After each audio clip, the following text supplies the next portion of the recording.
That's all there is. All right. And we are recording. So that is good. Okay, so far no one is in yet. Well, you have Bruce. So we'll just have to, sometimes it helps just as a practice to put the Zoom link in the calendar appointment. Okay. It's just an easy place to find it Okay. instead of searching the email for your name. Sure. Of course. I did both tonight. Went to the appointment, then went to the. Hi. So this dog, I know we're recording, but I'll just still say this dog thinks she wants to be a therapy dog, Jamie, because she goes to every single person and she says, "Will you pet me?" Nice. That is a perfect personality trait. Right. And now she's saying, "But where's the treats?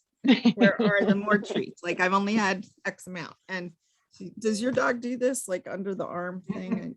Yes. Yes. Yeah. Yep. Got a lot of that going on right now. So, okay, maybe one more because the other dog gets him in the ball.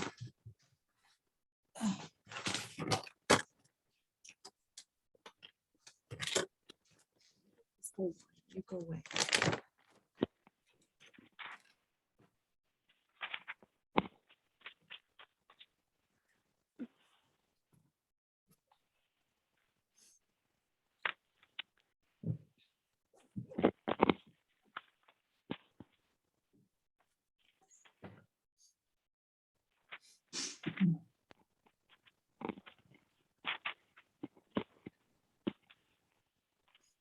Hey, Erin, do you know if someone was going to call in? We have one person that has called in.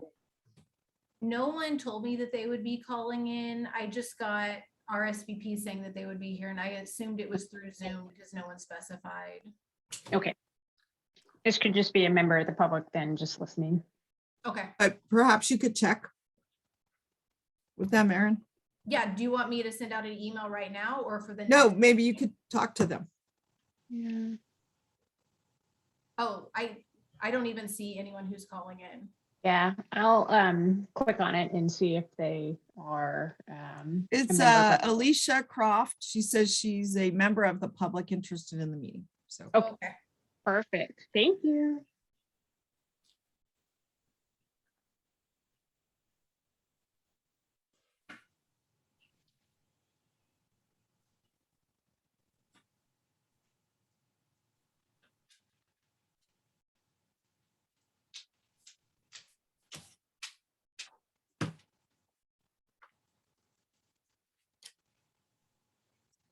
and then a question, was Kelly going to join us? Yep, Kelly's on now. Hi there. Oh, here you are.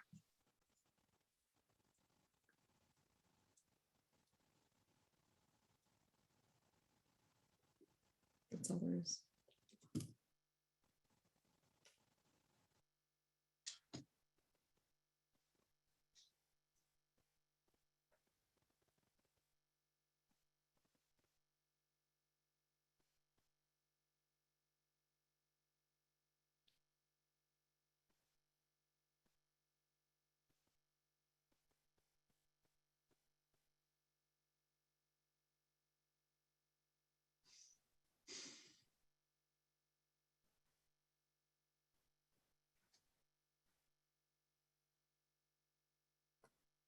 Do you think we could stop the recording until we get enough people and then restart the recording when the meeting's about to start? We have enough now that Sonia just logged in. So now Oh, we have okay. 5 commissioners.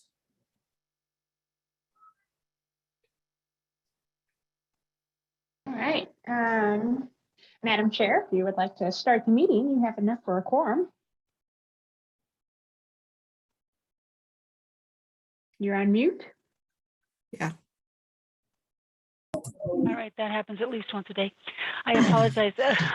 Thank you. Okay, I don't even have the agenda handy. I apologize. I guess we call the meeting to order and we take roll call. Sure. Cynthia Albright, Present. Anna Higgins, Anna's here. I just see that she's on mute. She is on mute. Just so you know, Trish just texted and said her computer's starting up and she'll be on in a few minutes. Okay. Yep. Sorry, Anna Higgins here. And sorry, I was looking for agenda as well. Is it in an older email? Yeah, I can resend the email to everyone if they'd like. Or maybe That'd be just put it up helpful. on the screen. Or do both. Okay. Let's do Bruce Barr, Here. Trish Greif, Ed Hawkins, Gary Gentink, Sonia Lucatero,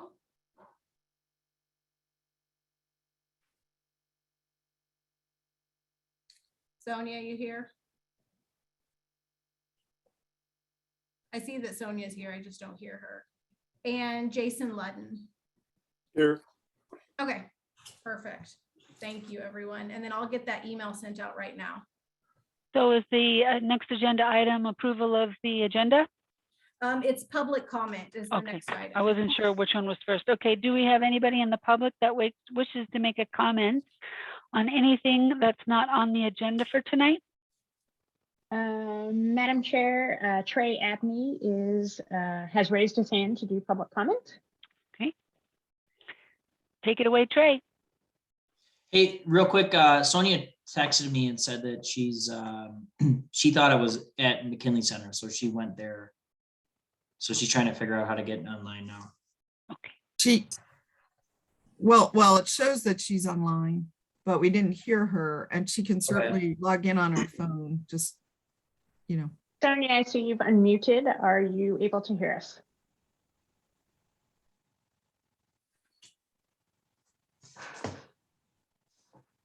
Probably Okay, a we're little gonna- frantic.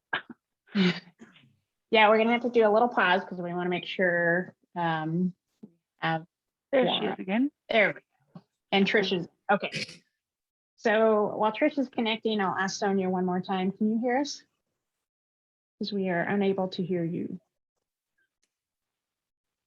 Sonia, if you can hear us, raise your hand on the raise hand sign if you can.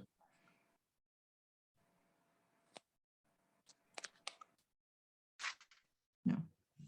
She cannot. Oh, we heard some muffling, Sonia. We're getting progress. And everyone, I have now received a copy of the agenda. Would you like me to project it at this time? Please. Oh my gosh, sorry. There she is. Hey. Sonia, can you hear us? Yes, sorry. Great. I I just got home because I was at the McKinley Arts Center. Sorry, I'm here though. No problem. What the heck? Okay, so we're back to agenda A2 and Trey Abney has raised his hand. So Trey, now that everybody can hear you, would you please give your public comment? Yes, ma'am. This is Trey. Can you hear me? We can. Okay. Yes. Thank you. Again, this is Trey Abney on behalf of NAOP. Thank you for your time. Our members are comprised of commercial real estate professionals who plan, develop, and build the places where the citizens of Reno live, where they work, and where they shop and dine. And I just want to open by thanking Kelly and Jamie and Matt and the entire team of the city. They've been great to work with on this issue, and we thank them for their time and attention on this. I think the bottom line to my comment is this: commercial real estate developers are pro trees, and we have no opposition to efforts to increase the tree canopy. We do believe that the best way to increase that canopy is by focusing on ensuring that new trees in new developments are planted appropriately and properly the first time to ensure that those trees will be full and vibrant well into the future. However, just some general concerns before you start discussing, especially Title 18 tonight. Single family residential developments and properties are exempt from this proposal. That is where most of the tree canopy exists. If trees and the tree canopy are important, they should be important for everyone, not just commercial development. That was point one. Point two, I shouldn't need to point this out, but commercial property is private property just as much as your home is. Property owners, including commercial property owners, have private property rights and the right to develop to current zoning, et cetera. And yes, the trees on private property are private property. They are not public infrastructure. To that point, we live in a high desert, high drought environment. There may be property owners who prefer landscaping that utilizes less water and is less costly to maintain. And I think we need to have a full discussion about that. And finally, there's a lot of talk about affordability, and affordable housing is one of the city council's top priorities. This is just a friendly reminder that for every fine, for every fee, for every required tree replacement mitigation, those add to the cost of that house or that apartment or to the rent of a small business owner. So we have to be thoughtful about that. And then I'll just close, Madam Chair, by encouraging you, the next time you visit Councilwoman Dorr in her office on the 15th floor of the Reno City Hall building, to look out her window and gaze upon all of the trees throughout the valley. And I will remind you that besides the few trees that are growing next to rivers and streams and ditches, the rest of them were planted there by developers. God did not put those there. In fact, one industrial project in the North Valley has planted over 700 trees before there was only sagebrush. Bottom line, developers and development add trees to our region. We live here too, and we look forward to working with this commission, this staff, and the city council on a solution that increases our tree canopy and respects private property rights and costs. Thank you very much for your time. Thank you, Trey. Okay, now we're to agenda item A3, which is approval of the agenda. Do I have a motion to approve?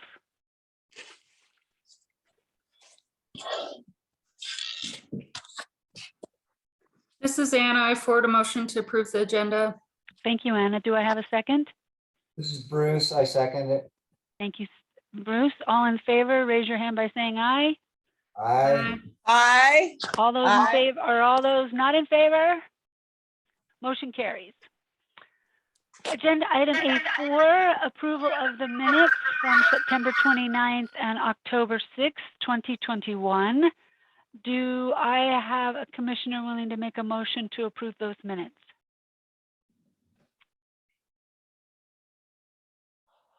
This is Anna again. I make the motion to approve the minutes. And a second? I'll second it again. Thank you, Bruce. All those in favor, please signify by saying aye and raising your hand. Aye. Aye. Aye. Any nays? Motion carries. Agenda item A5, council liaison report. Sure. Some of mine will probably overlap with the staff, but just very briefly, we had a phenomenal discounted tree giveaway this last weekend. I believe about 250 trees were distributed, and those trees cost a little over $16 to the purchaser. People were uniformly extremely excited to have a tree. I was impressed with the fact that Matt had selected tree varieties that aren't often found in our local tree nurseries. With one exception, I did stop over at Moana today and they did have a London plane tree. They were proud of that, but they had a London plane tree. So, or maybe two, but not 10 or 20 or 30 or even anymore. So I think, kudos, Matt. I think this whole team, I'm not sure if Karina was there, and Aaron, you got today, this last Saturday off, but lots of other staff were there from the city, especially from the, the media support side of the house.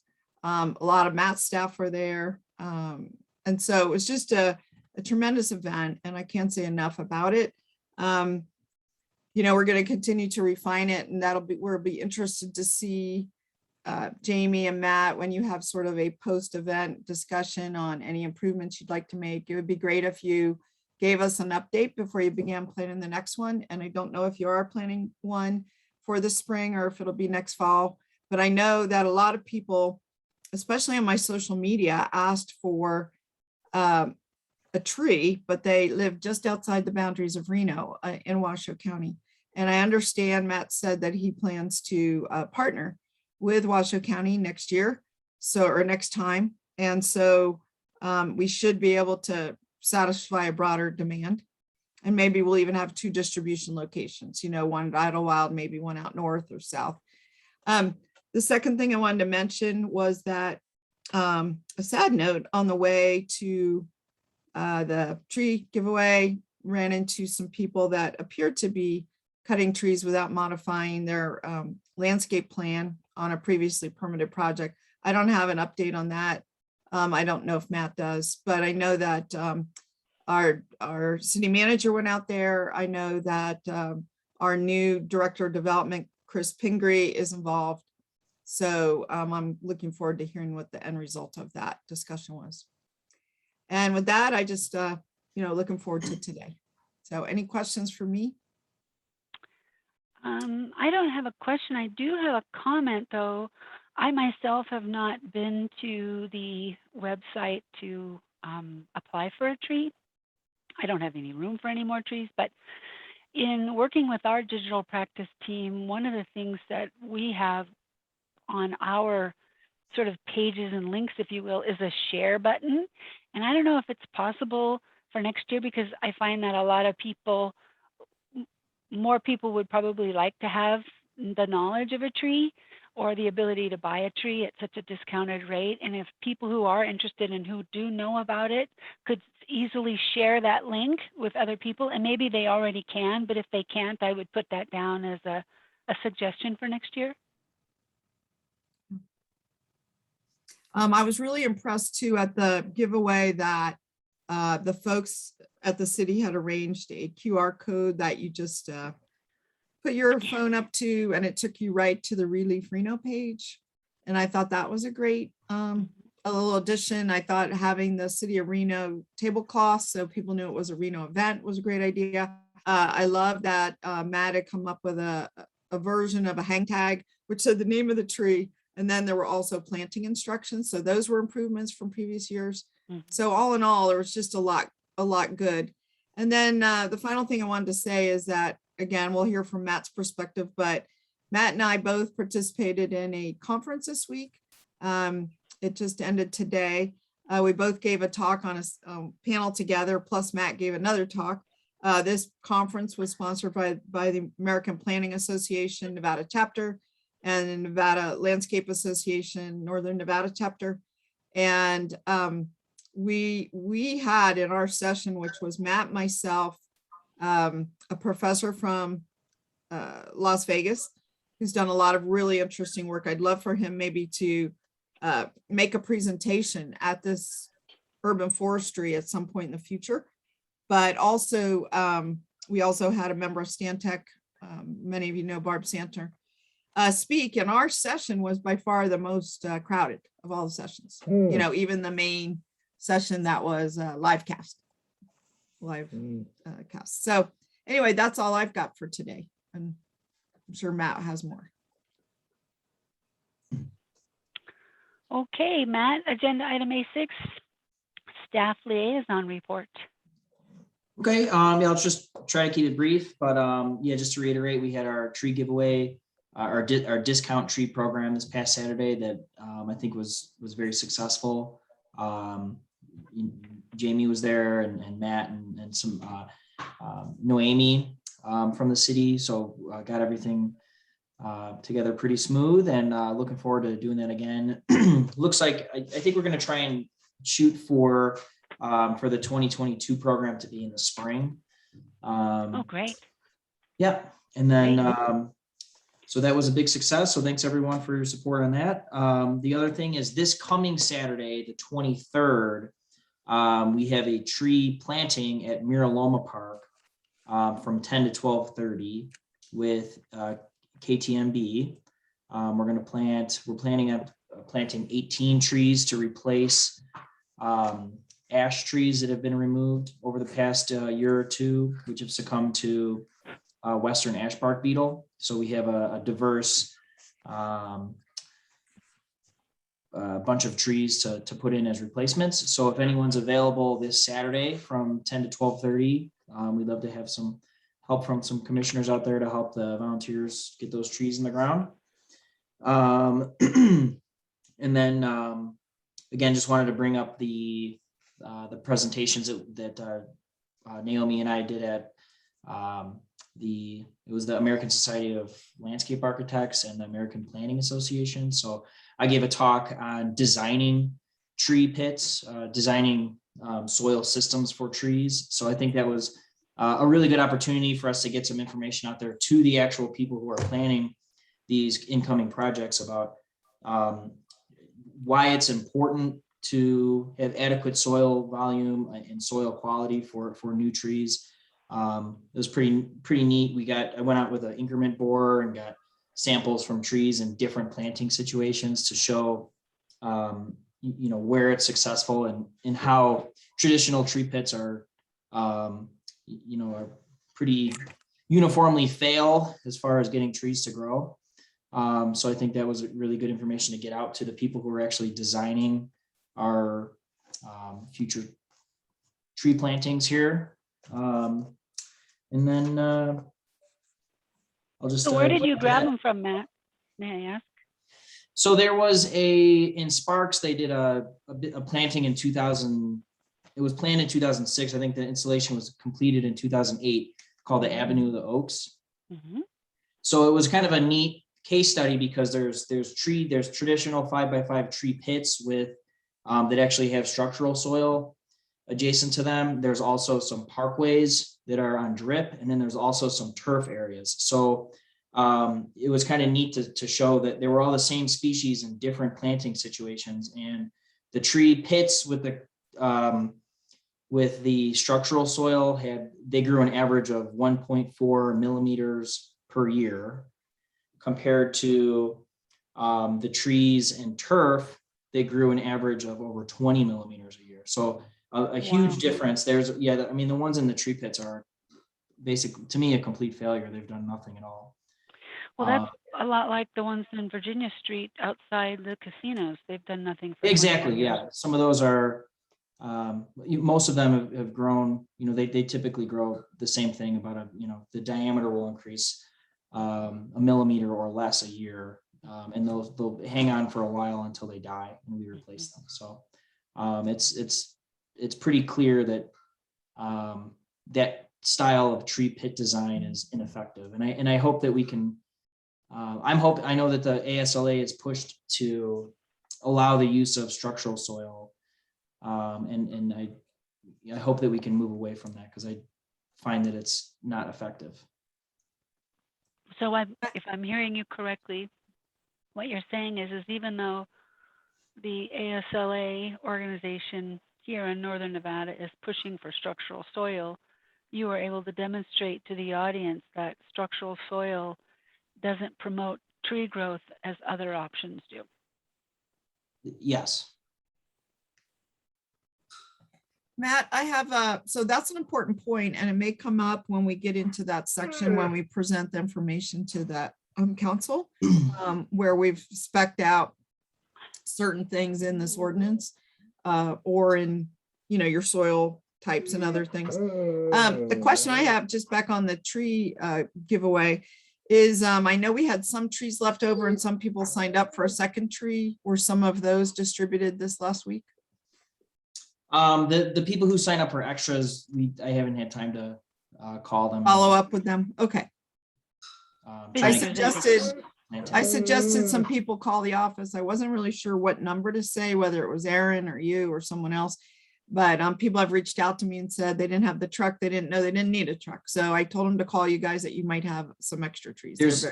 So there's still quite a few trees that people paid for that haven't picked up yet. So I want to make sure that they all have the opportunity to get their tree before we start giving the other ones away. So. Okay. Perfect. Okay. Thank you, Matt. I'll definitely circle back with you, because I'm interested in what some of the questions were from the members of the audience when you talked about the differences in structural soil versus other types of planting. Okay, that brings us to our business items, which is B1, discussion regarding tree preservation ordinance. Miss Kelly Mullen.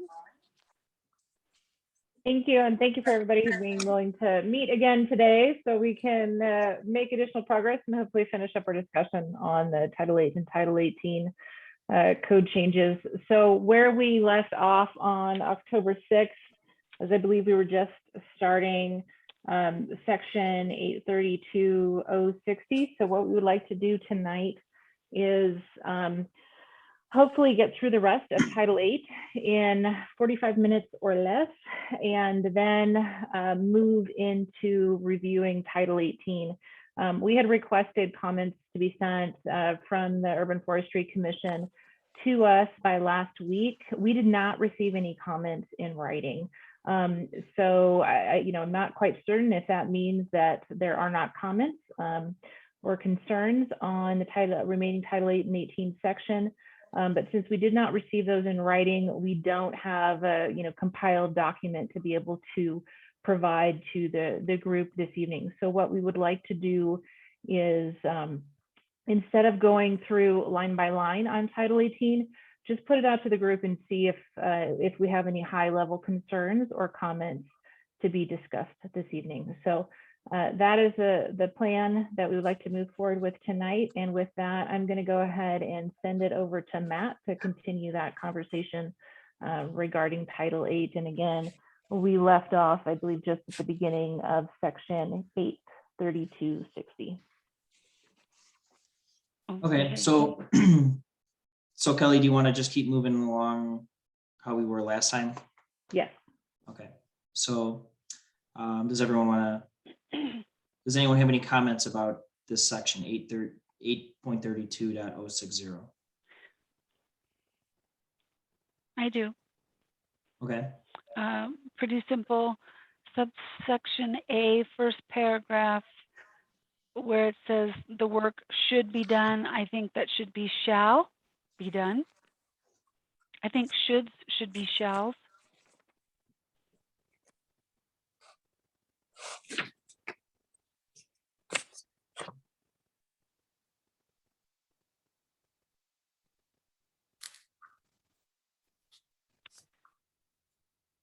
In subsection B, I think the where you have when, he, they, I don't know that it's you have they. I just think I don't know that it needs to be plural. I think it can be a he or a she. And then at the very end of the sentence, this is detrimental to the city or its inhabitants. I think that should be an and.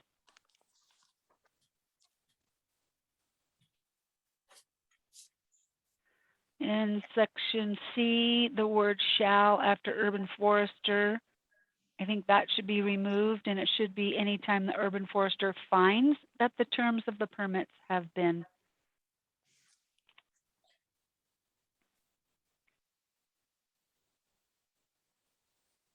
Madam Chair, if you wouldn't mind just repeating that last one. That was on subsection C, you said?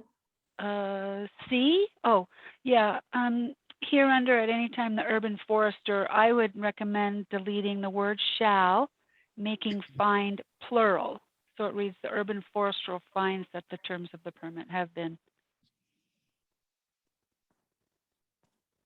It takes out the subjectivity. And G, instead of any business desiring to obtain, it just should be applying for a permit.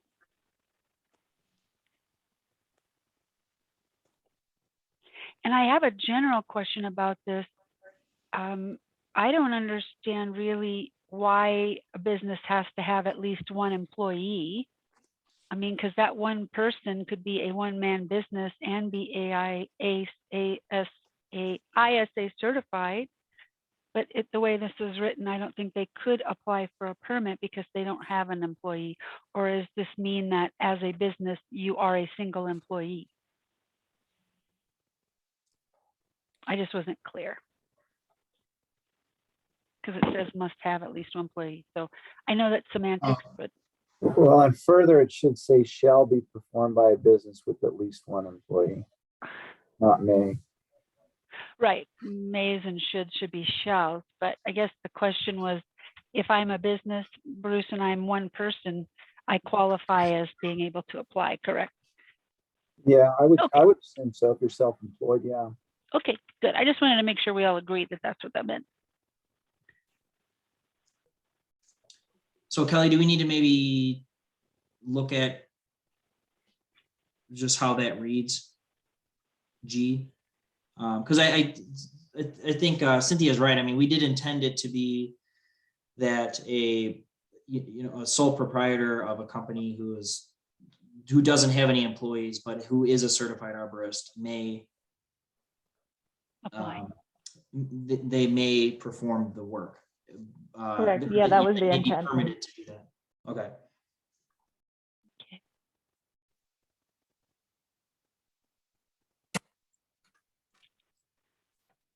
And then, And does everyone, Cynthia, I mean, does everyone think that that's sufficient, or that requirement that people applying to do people applying for a permit to do work on a city tree must be or have one employee who is a certified arborist?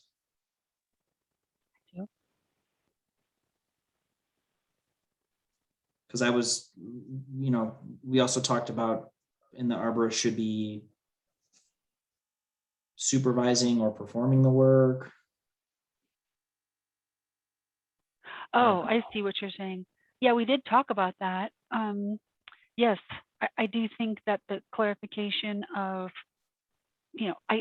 what you're saying, Matt, is what we see typically, which is the person who has the credential applies, but the people who do the work aren't credentialed. And so we do, Kelly, need to clarify there that the person with the credential who's applied for the permit has to be on site, either supervising the work being done or doing the work himself if he is the sole proprietor. And I think the reason we wrote it specifically that way was we had concerns from NAIOP and other stakeholders that they thought it might be too hard to, to find a certified arborist to do the work. Well, it seems to me that I've come across a couple instances where trees were being topped and removed and there wasn't any certified arborist on site. And I have to believe that their credentials and their code of ethics should prevent them from doing that. But if the people are on site aren't credentialed, then that's why they do those activities. No, I agree. I don't think there's a problem with asking, especially on city-owned trees. Right. I mean, we want the best Treatment people and care. representing. Yeah. Right. So I don't think that's an unreasonable ask for anything being done on city-owned trees, that there at least be supervision of a certified arborist if they're not directly doing the work. Right. Bruce, So, you're and- talking about on-site supervision. Yes. Correct. So yeah, just to clarify, that was a previous requirement to have them actually doing the work and or be directly supervising the work.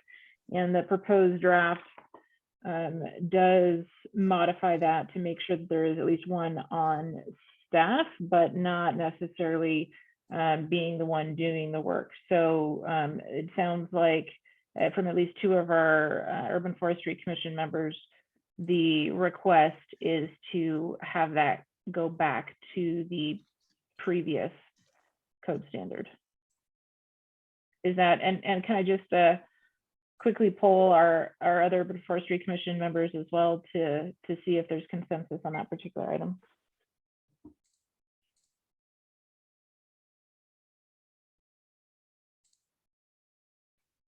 Members, can you say yes or no, please? Yes. Anna? I don't see Anna. Agree as well. And this is Sonia.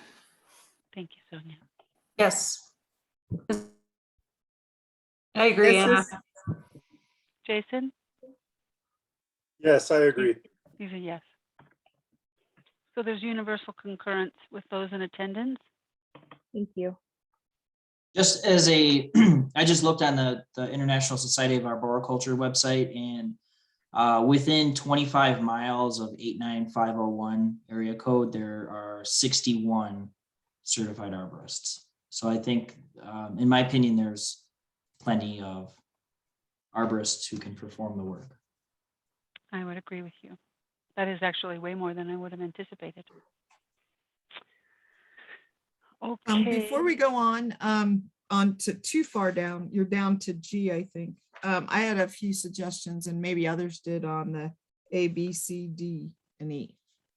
Do any commissioners have any comments? And if not, I'll share mine. They're all muted, so you have the floor. Okay, all right, it's pretty minor. I had some of the same ones on B though. It says, once the application is deemed complete, the urban forester, it says these words of shall endeavor to issue. I think it needs to just say shall issue a decision or request additional information. I mean, they don't get to shall endeavor. They, you know, if there's a permit to be had, they've got to render a decision, yes, no, or with conditions.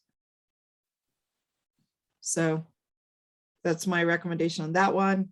I had a similar one on C. On D, I think that we discussed this and maybe it was crossed out and I didn't understand, but we said that we discussed this at the end of the last meeting about the permittee shall have the right to appeal denial of a permit or subsequent revocation within 10 business days to, we said, the Reno Urban Forestry Commission by filing notice with the city clerk. And then we were talking about adding, if they had a subsequent appeal, they could appeal that to a hearing officer. And the reason is that the Urban Forestry Commission had the technical knowledge about the issue, rather like a planning commission or something. But the point is they have the knowledge. So the first decision's being made by the forester. The second, call that staff. They could appeal it to the Urban Forestry Commission, as happened 2 meetings ago. And then if they're not satisfied with that, they could either go to whatever you guys want to set up, the hearing officer or the city council. But what I was sharing with you last time was that the city was moving away from the hearing officer process because they were finding that unless it's really cut and dried, the hearing officers didn't really have the technical bandwidth. And, then that's why I'm recommending, and we discussed last time, the Urban Forestry Commission. So could we talk about that a little bit? And I'd like to, Jamie, are you still on the line? I know that you're doing some research related to that. There you are. Yes. Yes. Hello. So I did have a meeting with the city clerk's office to find out about how the administrative hearing officers work. And they do hold hearings twice a month, every month. So the frequency is not an issue. And they had mentioned they're going to get ready to go out for an RFP soon. And if this was something that we wanted to pursue, they wanted to go ahead and put it in there so that they are, that, whoever is going to be submitting a proposal to be on the administrative hearing panel would be aware of, they would need to be familiar with the 832 and, applicable ordinances. And that sounds great. It's just whether the Urban Forestry Commission would evaluate it. Sorry. Yeah, so what I would recommend would be that, urban forestry first. And then if for some reason, I think we have solved our issue with the struggles we've had about getting a quorum, but if the Urban Forestry Commission is unable to meet within 30 days, then they would have the option to go to the administrative hearing officer. So I hope that's a good compromise for this body. I think that works. I mean, I I think agree. that's We reasonable. need to come to the Urban Forestry Commission first because we do have knowledge. Administrative hearing officers are lawyers that aren't going to be as knowledgeable, even though. Well, they and may be many of familiar. them are not attorneys. They are just people that are willing to help and, have some process knowledge. Mhm. I've only known one hearing officer, in fact, that's been an attorney. So Okay. anyways, if we could rewrite that section to say that, Kelly, that'd be good. you know, to have, my recommendation would be a Reno Urban Forestry Commission and then a further appeal if desired to the administrative hearing officer. And then it goes judicial after that. You know, if they don't like what the administrative hearing officer does, after that, it goes to court. That's the way the others are set up. So, so that's that. And then on E, again, this says permittee shall have right to appeal an adverse decision. I think they meant, oh, by the Reno Urban Forestry Commission. I think that section should say to an administrative hearing officer within 10 days of said decision. So I think you kind of already had it set up with a 1-2. You may want to put them both in the same section. I don't know, D 1 and 2 or something, so that the process is sort of all laid out and not like under separate numbers as if it's talking about a separate thing. That'd be my recommendation, but I'm not married to how you structure this thing. And then on F, I'm just catching up to G. On F, where we talk about Ansi, this is the first time I recall that we've talked about the Ansi A300 standards. And since that is a term of art, I really do believe we should put it in the definition section. I mean, foresters know what that is, but not necessarily people that are not foresters. And they wouldn't even know that it is a forestry thing. You know, they just see it's numbers they don't understand. So if we could do that, and then in G, the my only suggestion too was the same thing, applying for any business applying for a permit. I would just suggest that this is just a small English thing, but when you're talking about a person, the word instead of as an employee that holds a valid, it's usually a who. It's just like the they, he, she thing. It's an employee who holds a valid, just a small. So there's that. And now I'm caught up to G. If you want to keep going. Yeah. I was just going to suggest that on the last red sentence on H, where it says depending on the nature of the work, for some reason I thought that was a bit duplicative of F in my notes, or that it should be combined with F. So well, it's actually about G again. It's an employee holding. right. It's duplicative. The only thing that's different is that it says the sentence, depending on the nature of the work, the urban forester may also place a condition of approval, blah, blah, blah. I thought that sentence belongs with F. Yeah. As opposed to, a separate H, because the first part of H is duplicative. And then I would become H, but that was my suggestion. Before we go too far down, two quick things on B. I actually do think that word endeavor is important, because it is possible that, Matt could go on vacation. And shall is not a possibility for the urban forester if he gets to go on a cool vacation someplace that he deserves. And or, we are without an urban forester for some reason. So leaving the word endeavor in B, and they is, I don't know what the legalese structure grammatically is becoming much more normal to use that as a singular within certain manuals of style. So they doesn't place gender on it and might be more inclusive in the future and avoid having to do revisions in the next 5 years. Well, to your point, you can rewrite the sentences. The urban forester shall issue permits as provided herein when it is determined, those kind of things that don't require even a reference to a he, she, or they. Mm-hmm. That when it is Good. determined that the necessary desired action or treatment is necessary and that the proposed methods are satisfactory. So there's lots of ways to work around having to have this kind of language anyway.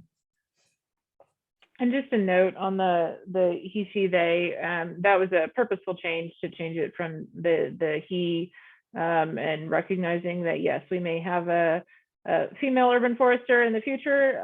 It may go back and forth over the years, and that just gives us, you know, a way to make sure that we're referring to the urban forester without having to say the urban forester every time. So that was the intent behind But I it. do think that there's an adopted standard now, Kelly, that, you know, to use in these kind of situations. I just think we just need to research it a little further or restructure the sentence to not even require a he, she.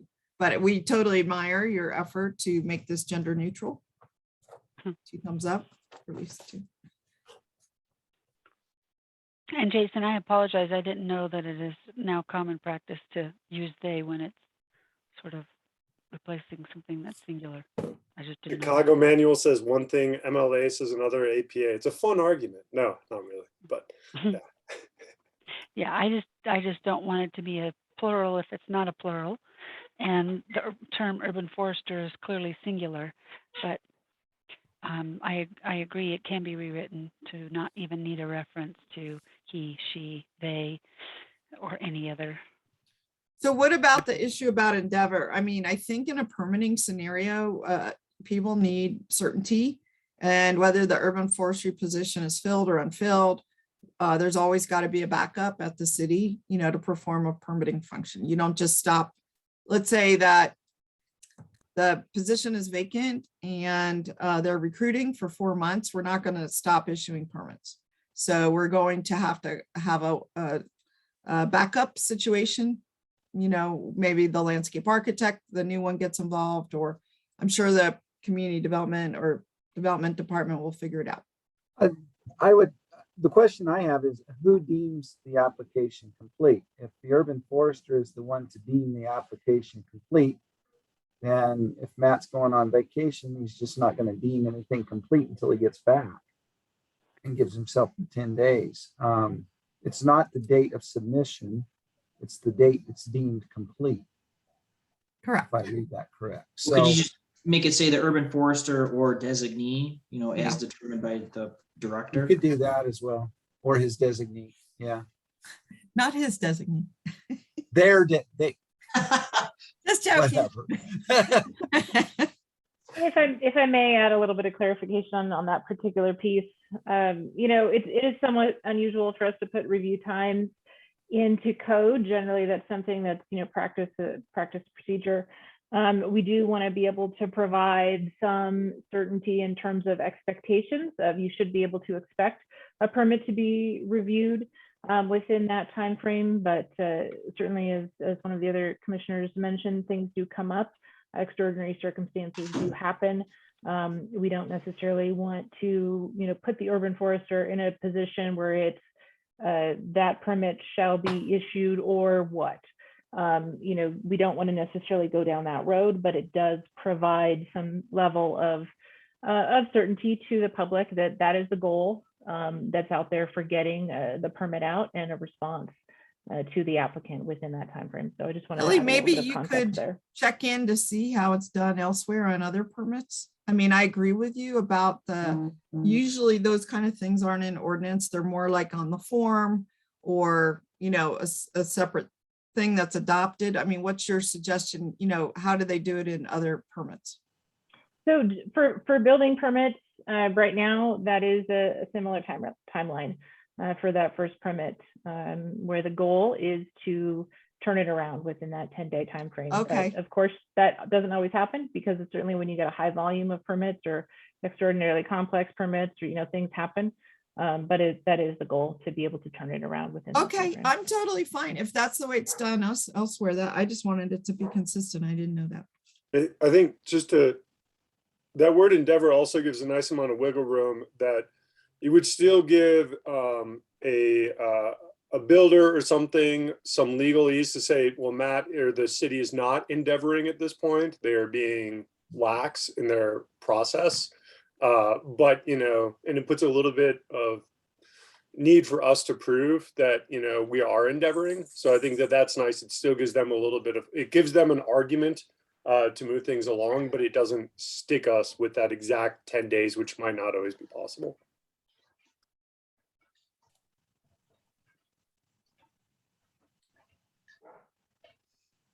So I think you were up to G or H. Yeah, I guess the question is, Kelly, are you, or does everybody concur with the recommendation about the last sentence in H to be moved up and combined to F? And then I would be renumbered to H? Because if that's the case, then when we go to section 832.065, the subsections G, H, and I would be renumbered to include F. And certainly, and just so you guys know, I mean, part of our quality assurance process at the end of this, we'll be making sure that all of our references throughout are accurate and have been updated because, you know, obviously the text will change as we go through this process. So Sure. that'll be one of the final things that we do too, to make sure that those are all referenced correctly. But thank you for pointing that out. Okay. I would say that my first read of the text that is inserted here under 832.065, my read of this text in a larger perspective is that it doesn't really provide a condition for when a tree can be removed or when it's appropriate to remove a tree. And it kind of sounds like no removal, is permitted. And I know that's not the intent. So I just wanted to just throw that out there.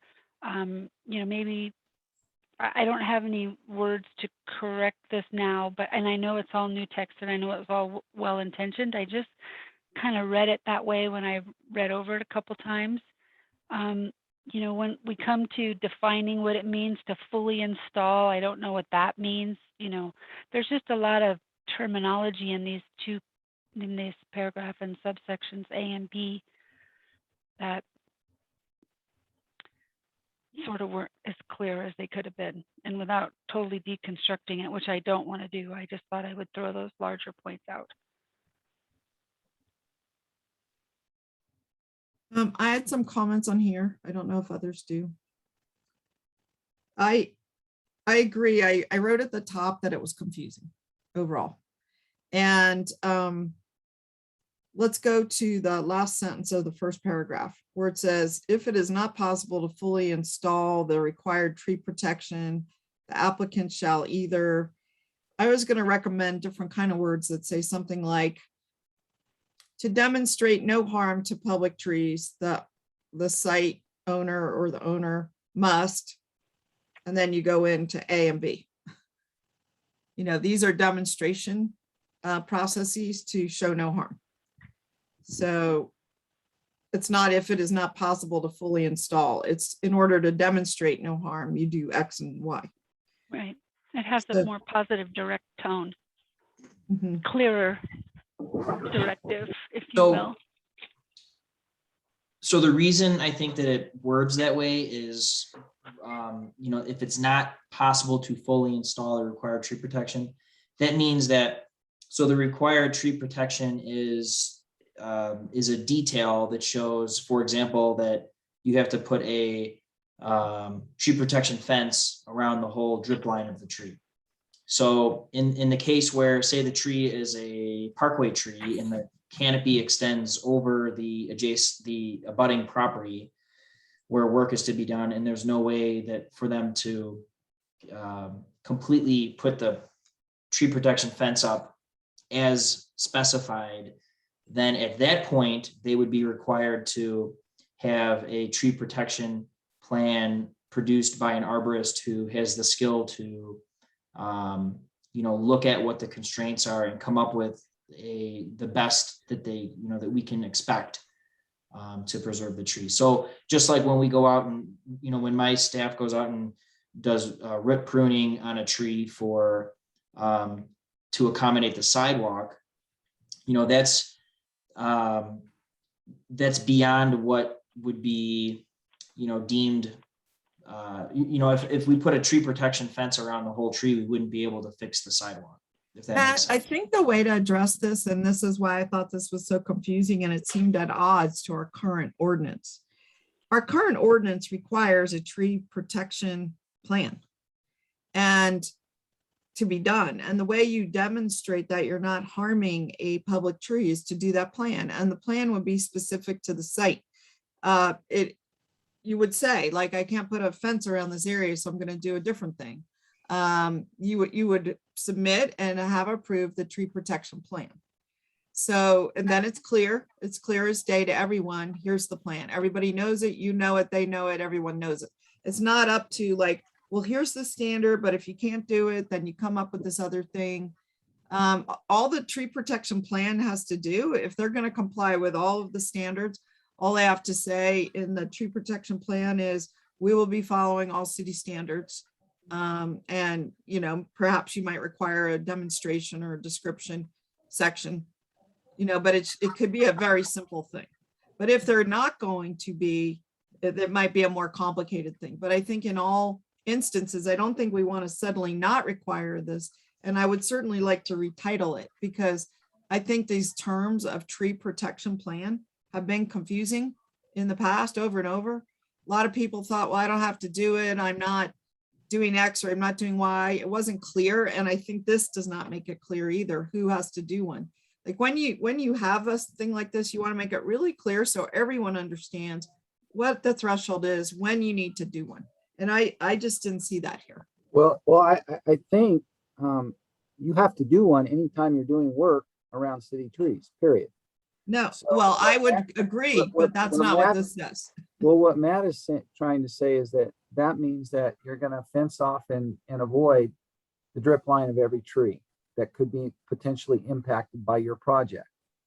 And then if you can't do that for a reason, then you have to have a mitigation, whether that be Right. put steel plates down, thick mulch, whatever that is. But, you know, I think you want people to have to protect every single tree that could potentially be impacted by the project, period. I just And- think you need to make it really clear, Matt, that a Yeah. tree protection plan, whatever you're going to call it, is needed. Period. Yeah. Like Bruce It's just just the issue is that would be almost every single building permit that we get. So that would be, it's So be it. impossible to look at everything. No, I disagree. If their project is going to impact a city-owned tree, they need to have a tree protection plan as part of their permit, period. I mean, if they're going to come anywhere close to those trees, they need to fence them off, period, and stay away from them. And that, you know, that needs to be made clear as part of their Application. permit process. I And thought it- that was the requirement. Yeah, I did too. I mean, and I think it should be if it's not. Yeah, and I honestly also did think, it was. sorry, this is Anna. I think there also needs to be like a definition, because we're talking about a lot about the potential to impact trees. And that can be widely, you know, misinterpreted or debated on what a potential impact to a tree Right. can be. So I think there really needs to be some clear definitions of when these will be required. Well, I think, Matt, you know, like I said, I know that I know what your intent was here, and I applaud the intent. But if I, as somebody who understands this better than others, is a little bit confused, and Councilwoman Dewar is confused, then I think just think about how we can rewrite this to make it clear what's expected and when it's expected. And you can define, because you know this better than anybody, what those situations that can arise that would trigger the need for this type of permit to be included with the building application. And then put a caveat in there, like a catch-all that says, well, you know, and then there's other situations that could arise that could be upon the, you know, judgment of the urban forester. I mean, not that word, but you know what I mean. Because you can't certainly line out in bullets or sub numbers every single possible condition that could arise, but you could give them a handful of them that we know that happens on a regular basis.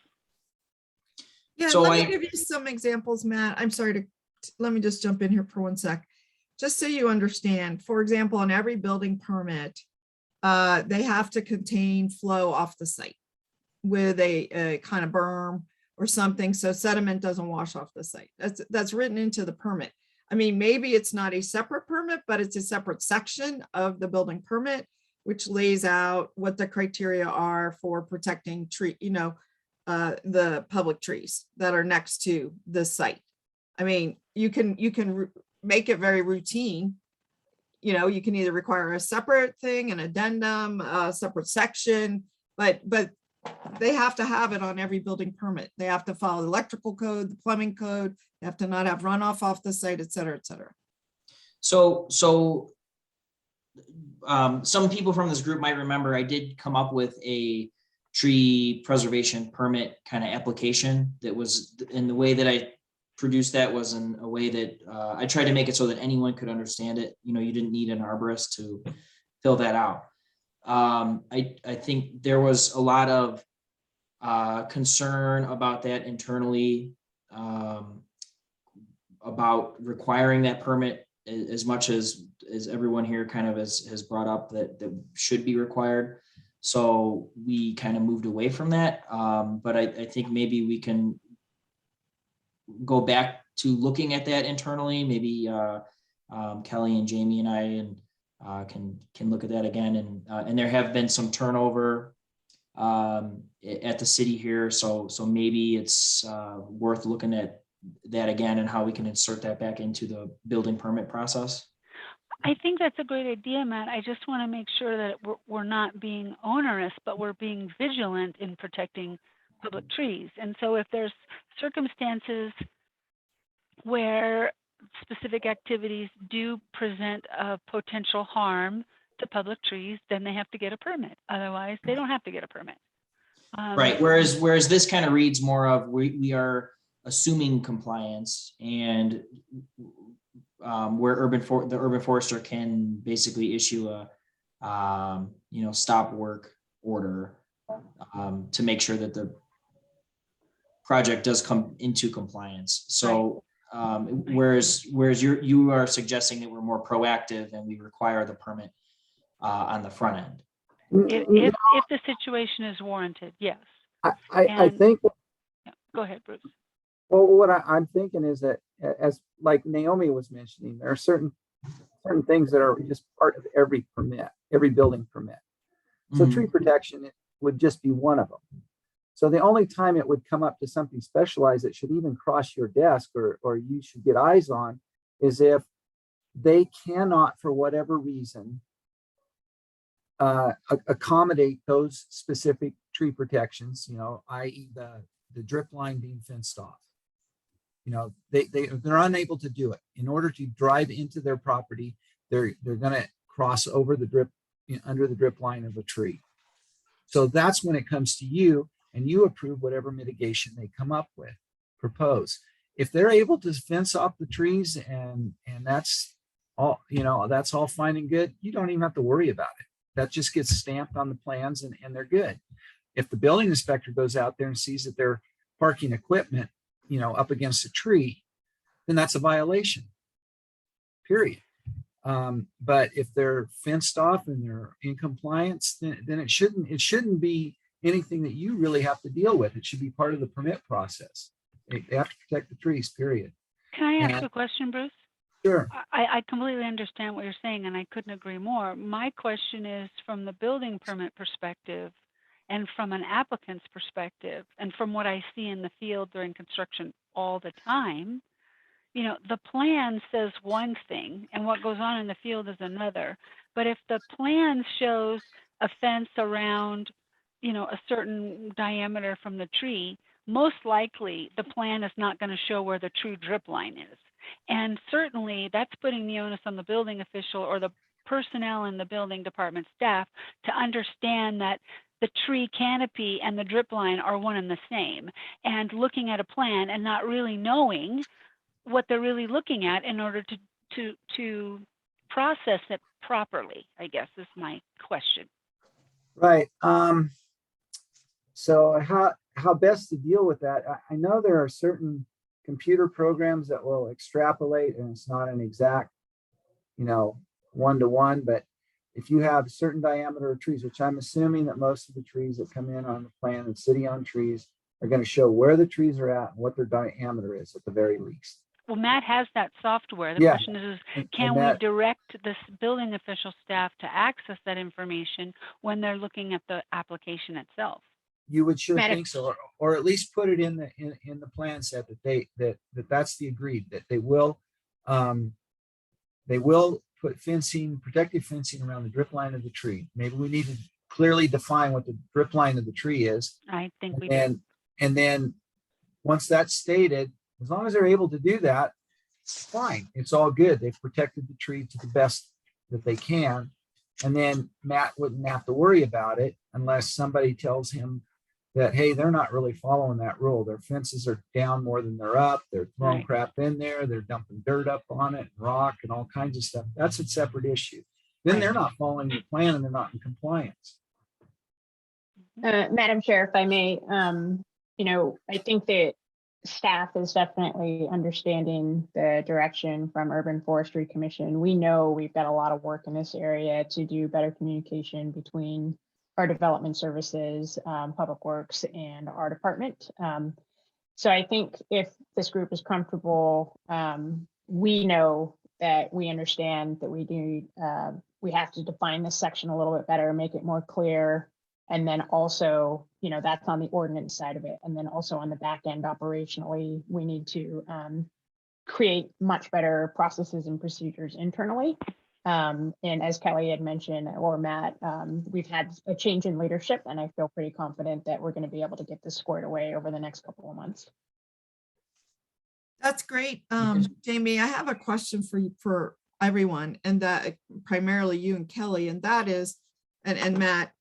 So this is about public trees, but let's say an applicant is coming in and they're going to keep a certain amount of trees on their property. I'm thinking of an example like Ranchera, where they're going to keep trees on their property. And they said that, and they said they were going to keep them. But what I'm wondering is it in Title 18, where we talk about, well, if you're going to keep those trees, you have to fence around them, do root pruning, keep the irrigation up. Is that in 18, or is it supposed to be addressed in this quote tree protection plan? Or is this tree protection plan again just for public trees? So I'll go ahead and take a stab at that. So right now we have the tree protection requirement in Title 18. And what we are looking at doing is actually pulling those out into standard details. So it can be something that is easier to, for the applicants to be able to put on their plans, just include those standard details, and to administer, that's a lot easier to actually review, making sure that the standard details are there versus, trying to compare whatever the mitigation measures they may have written on the plans versus code requirements. So we're looking at making improvements both those ways. But right now, that does live within Title 18. And as part of the changes, we're looking at pulling that into a standard detail. Okay, so then the third scenario, so we've got protection of public trees, we've got protection of on-site private trees, but then we have scenarios, for example, up at the Riverside project by the hub, where they were doing all three. So there were public trees, there was private trees they were keeping, but then the third thing they were doing was planting new trees in the public right away that were going to become public trees. And I just want to know where those trees addressed. And I'm sorry, I might need some clarification. Do you mean the installation standards for those? Yes, so they were going to plant trees in the cities right away along Riverside. And one of the concerns I know Matt had, and that was supposed to be addressed in their quote tree protection plan, but might be addressed somewhere else now, was the distance apart, the species, the planting methods, all of that were going to have to be approved by Matt, and yet it was very confusing with the existing tree protection plan that was supposed to cover all three instances. So just to recapture, public trees that were in the park next door to the project, private trees that were on site that they were going to protect, and new public trees that they were going to install. And so the question is, how do they interface with Matt on this third set? Would it be in Title 18, or is it supposed to be here because they will become public trees? Yeah, it's a great question. And it's something else that, just overall speaking, one of the things that we're trying to do is clear up and make sure that we're aligned between Title 18 and Title 8, and where we can pull details out of the code and put them into standard details. That's the preference of the direction that we're going. We do have some of those street tree requirements in Title 18. We have a number of standard details that are out there right now that folks use as well. And just for that project, that's where they would have or should have been looking in both of those two places. Hopefully that answers your question. Okay, yeah, I didn't know, are we contemplating setting up a more streamlined or more clear process on that kind of activity? I mean, what do you think, Matt? What's your understanding at this point? I think that's a good question that you brought up, and Maybe we're not sure yet. I think Kelly and I are on the same page as far as and that's one of the notes I put down here is just on section G of 832.060 is to reference those standard details for tree planting, for example. But I think, Kelly and I were working with Khalil, one of the engineers at the city here, who's updating the public works design manual and the details and everything there, the standard details. So we do believe that that's the best location to have those details. Okay, So but I am not, you're gonna have to train people to look to details. They need to know, like, if they get a permit from community development or development department, they need to know, and it's going to involve planting trees in public spaces, then they're going to need to know there's a way and how to do that. And that should be referenced in their permit. That's all. Yeah. Right. And We're I think, working on improving that process. yes. So correct me if I'm wrong here, but my understanding is that all trees planted on city-owned property that are city-owned trees are under the direction of you, Matt. Is that correct, or your department? Does that not include the example you're giving, Naomi, or is this something separate and completely different? The only issue here is that we have two departments involved, and as I think Jamie went over it really well, that there's been a disconnect between the permitting process and what the tree requirements are. It's just like, Gotcha. imagine this. There's stormwater, and there's a different department of engineers that deal with stormwater, and there's a permitting process, and the permitting process isn't quite capturing the issues that the engineers over in public works are looking at. So it's a way of marrying it up, but we want to be specific in the application to make sure that the right people are involved. Gotcha. Okay. Thank you.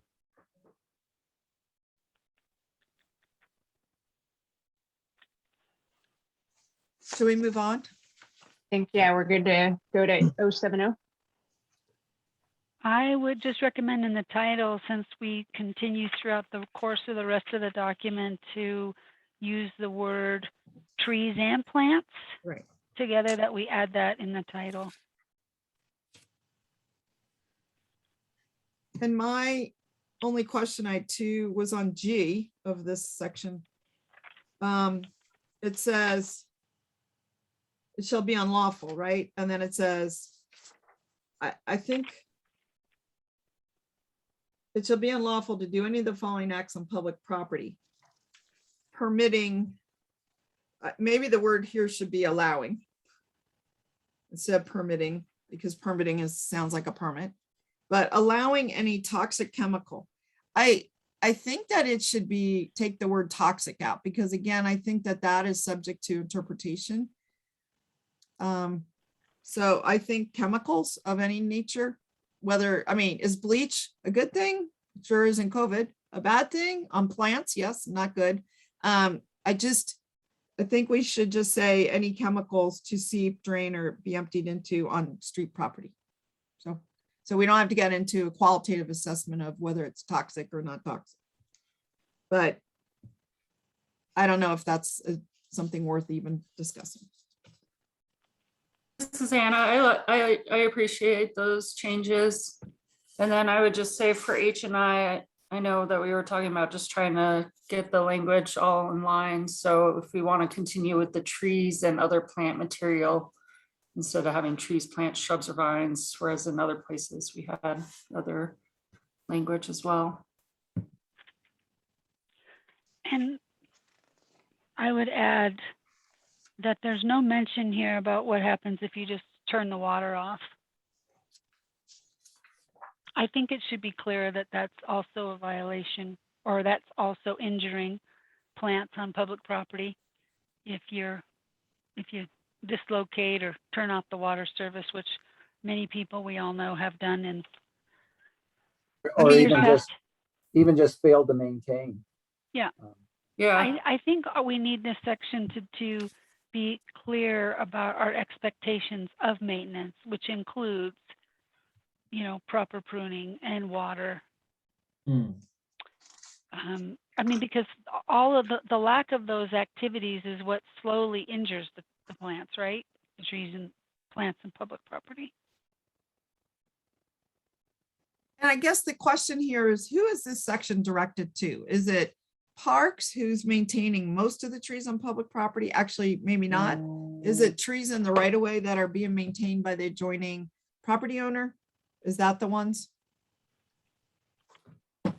And depending who it is, anyway, I think you've hit on a really important point, is if this whole section is about what injures trees on public property, if you fail to water, but it's required in a section, and we haven't come into this, I think we covered it earlier on 8, that it's the adjoining property owner's responsibility to irrigate. Is that right, Kelly?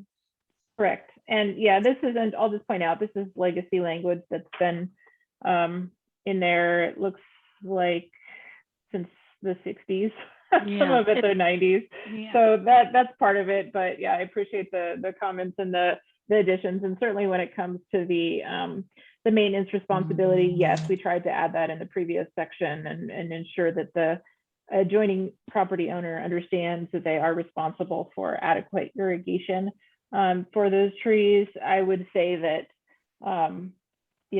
this particular section is focused on anyone who may interact with plants on public property. So not just necessarily, the adjoining property owner, but anyone who wants to hitch their horse to right.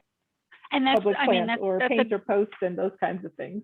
I mean, that's a great statement, Kelly. Just adding that sentence here would be really helpful.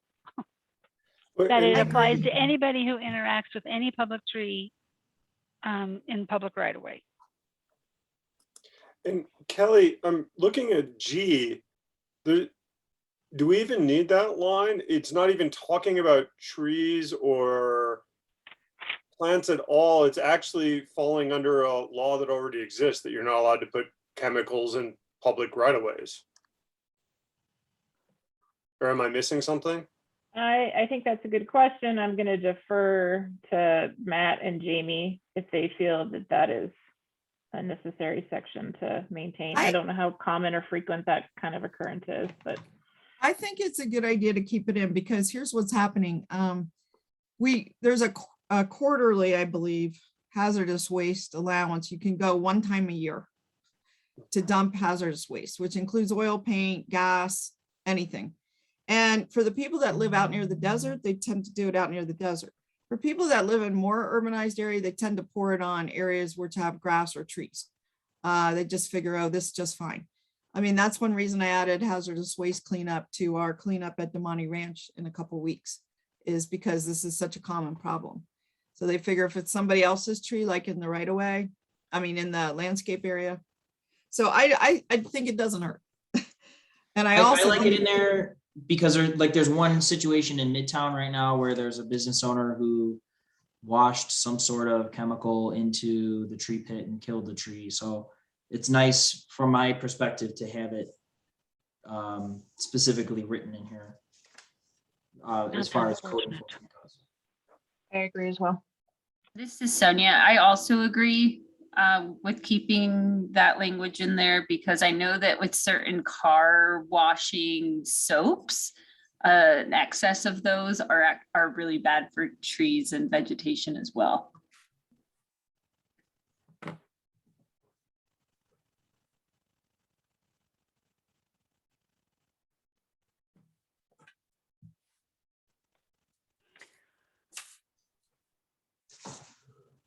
I would just say with the last subsection in this particular section on I think that can be reworded a little better.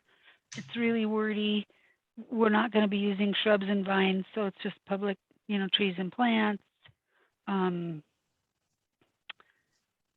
just, I think there's just a lot to unpack there and it can be streamlined. Okay, thank you. I'm going to move on to what once was known as 8.32.080. And my question here for the team, we've talked a lot in other meetings about the list of trees. And this section used to talk about prohibited trees. And there may be a new section that deals with that. My recommendation, and this is sort of a global recommendation, is to think about a couple lists. One would be trees that are recommended for the streetscape. Another would be trees that are recommended, we don't plant them. Okay, so we keep referring, and I know it's become sort of second nature to talk about the tree list, but I think there's more than one tree list for different areas. And I think it would be helpful to put in that nuance, Matt. You know, we don't have, yeah. I was, the way I'm trying to handle it is so right now we have recommended trees and then we have prohibited trees. So I wanted to break it further down into recommended trees, restricted trees, and then prohibited trees. So like, for example, a cottonwood would be restricted to places where it's appropriate. Okay. That's fine. And you may not fill in the prohibited trees until you get like some invasive species that you want to prohibit, you know? Right, like, so a prohibited tree would be like tree of heaven or tamarisk, you know, an invasive species that's recognized by the Nevada Department of Agriculture. So is that in the next section then? Because I see just the prohibited trees is just totally crossed out, but then it keeps getting references in the chapter 18, the prohibited tree list. So I didn't know what we were doing with that. So that is something that's in the standard details right now that are out there. So we'll likely, as part of this process, you know, be updating some of the wording in those standard details, and the intent, or I think most of those references in Title 18, they should refer back to those standard details. You know, the prohibited tree list, or however it's going to be phrased, as part of the public works standard details. Okay, as long as it's very helpful when you come to the standard details if you call the detail what by its name, so people have a clue what they're looking for. Okay, so you might reference standard detail, you know, 10.9, and then to put the word recommended tree or restricted tree or prohibited tree or allowed trees or something that gives them a hint what that one's about, you know. And that'll be a good check on you when when you go throughout. You said you're going to do this quality check about it. If you keep naming what it is, it helps the reader and it makes sure you're referencing the same section you meant to. It makes a lot easier to, you know, cross-check. So anyway, to Anna's point though, does this get picked up somewhere in 8? This reference to these tree lists? It does. It multiple places it's picked up saying the prohibited tree list. But I mean, is there, if we're cutting this out and we're going to standard detail, is that what we're doing? That's my question. Or is there going to be, maybe there should be a section that just talks about these lists, you know, that there is within the city, a recommended, a restricted, and a prohibited tree list. Please see, these are laid out in standard detail, blah, blah, blah. That's what 080 can do now. That's what I was thinking. Yeah. Is to retitle it just to explain your Where to go for the your framework. structure here. Right. Matt. The framework for the list. Could you do that, Matt? It just I think so. Kelly, does it sound like something? Yeah, I'm just, I was just taking a look back to see if we had added anything in the definitions section that might address that. And that actually might have been a comment previously on the definitions, but I think that might be a good place to for that to be included. Yeah. because we defined so many terms there, and Well, I think that's a great idea. or a reference section. So Yeah. maybe keep section 832.080 and just make it more of a reference to the recommended tree species list. All the lists Yeah, all of them. where Right. they can find them. The tree, the tree species lists. Okay. Yes, Okay. I think that would be helpful. And I don't have any other comments until we get to 130. So I'll let other people comment. Well, I'll comment on 090, 8.32090, this public nuisance concept. I just wasn't sure. I started the word utility line. So any tree I think will write or plant not maintained, or maybe any tree in this case, not maintained and trimmed as provided in this chapter. And each of such plants which is dead, or which may in any way endanger the security or usefulness of any street, utility line, above or underground sewer or public places, hereby declared to be a public nuisance. I don't know. That could be a way to do it. I mean, I'm not opposed to it.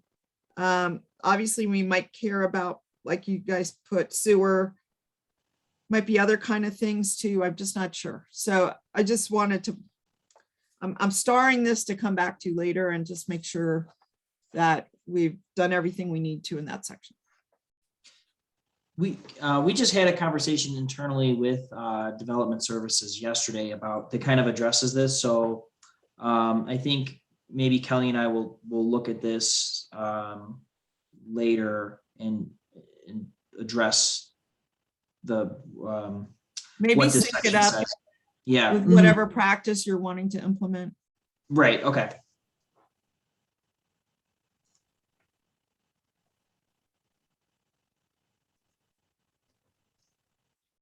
And then you go on to like infected or infested with a disease. Or I guess, and maybe it's infected with a disease or infested with a pest. I'm not really sure.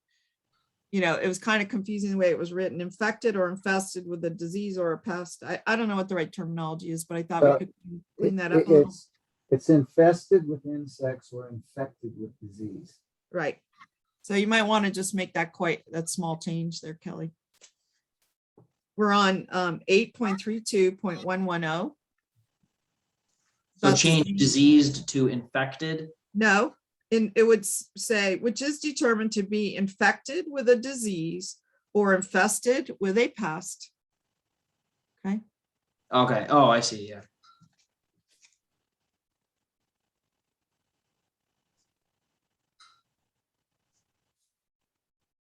Okay. That's all I had on that one.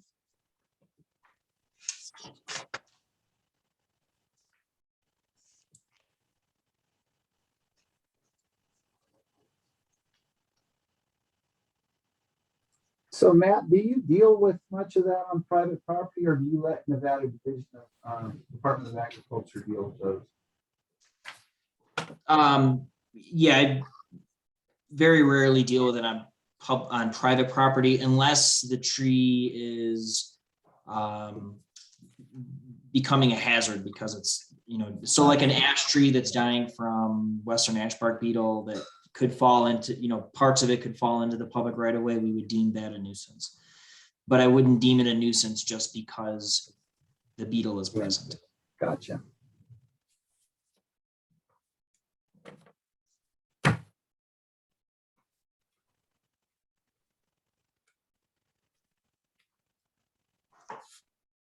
Okay, should move on to section 832.130, inspection of premises to determine potential harm to general public. I'll just start by saying it's inspection of trees or plant material. Right? Doesn't those terms go there somehow, some way? Yeah.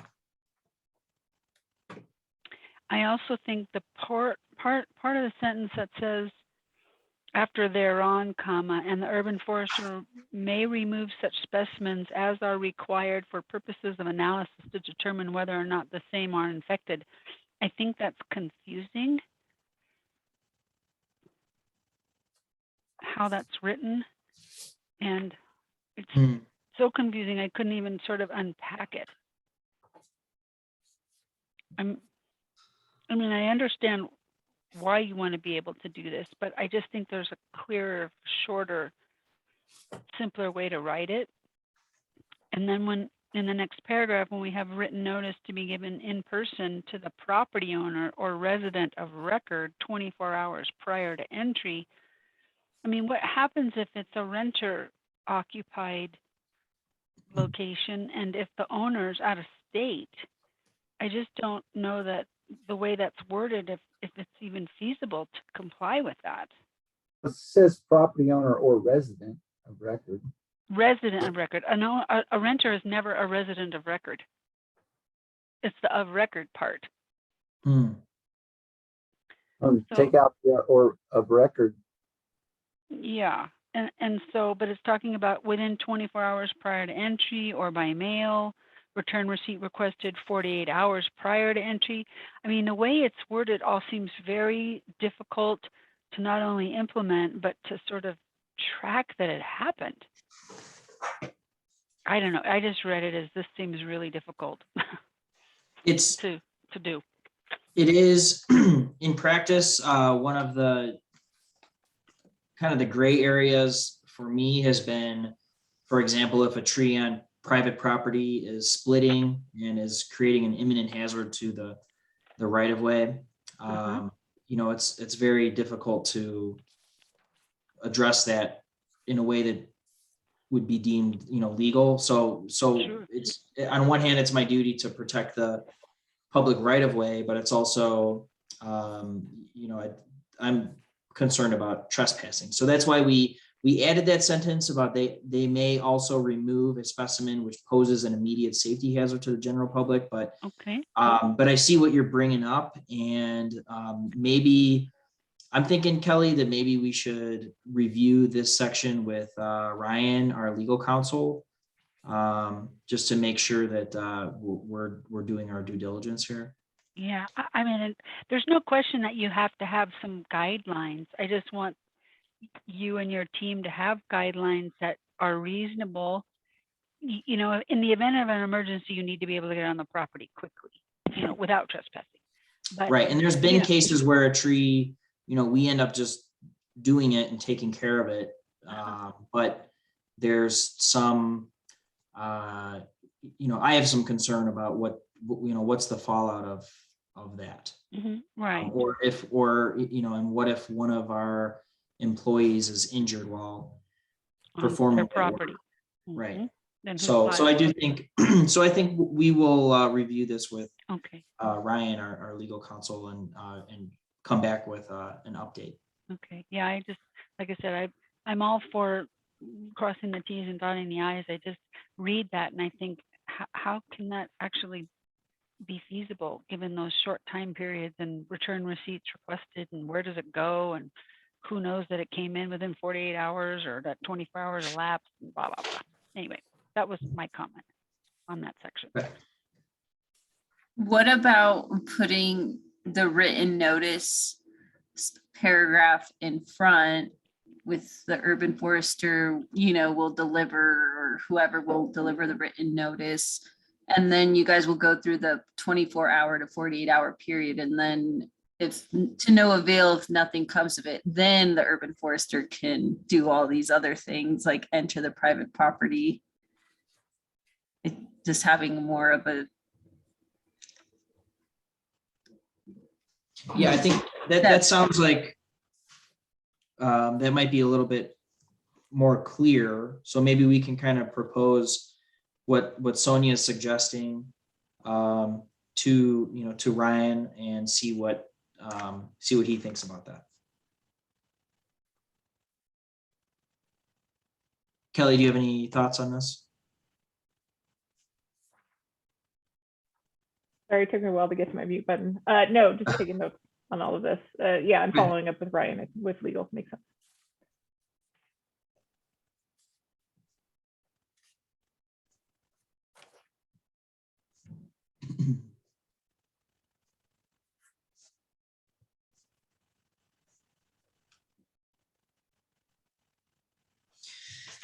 One, just while we're on that section, one thing that we had talked about a little bit was if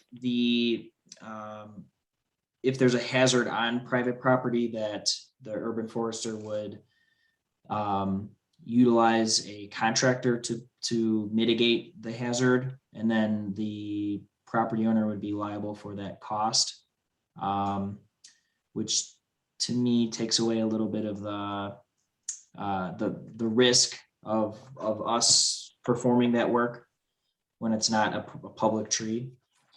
So Should we add that here then, Matt? Should it that? yeah, so maybe, so I'm gonna write that down and we'll bring that up with Ryan. With legal? Yes. Okay. I mean, I think it's a great idea. I just think it should be in here for clarity too. Any other comments on section 130?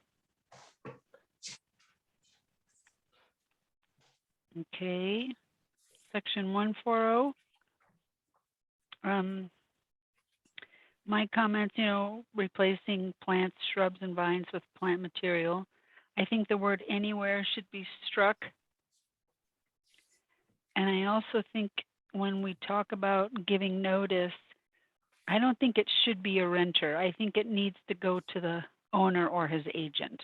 I don't think giving somebody who's renting a space, a home or a unit or whatever, should be the person who's responsible to convey that to the owner that we're removing a tree because it's a nuisance.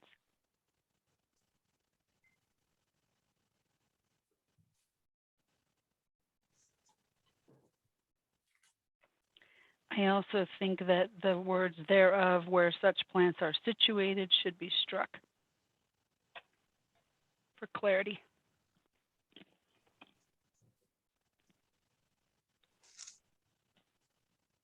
In the next sentence, such notice shall notify the owner of the premise that unless such tree or plant material is addressed to the urban forester's satisfaction, blah, blah, blah.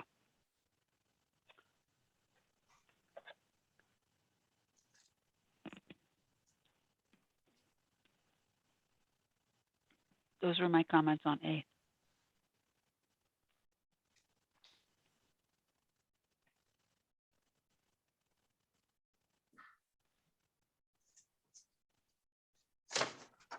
Any other comments on A? Okay, subsection B. In the event of an emergency is determined, I think to exist should be before it by the urban forester. And I think in the end, when we say notice and cooperate with affected property owners, not cooperation. I mean, that's either here or there.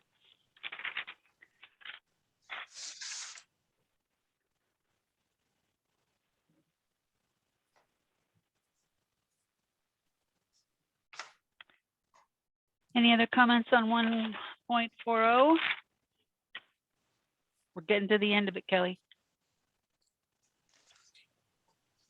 1.50, after the word mail, return receipt requested, comma, but if neither such place of business nor residence is known, I would say that like an unlikely, because the city has everybody's address. The assessor has everybody's address. I would just change that to add some language, what you're going to do if it's returned as undeliverable. So that you have that, because that certainly happens. There are some parcels where it's like it says on the county that it's owned by an LLC and the LLC has been dissolved. So there are situations where we can't figure out who owns it. Okay, well then just add what happens if it's not, if it's returned or undeliverable? Or at least consider that option. Okay. And that's all I had.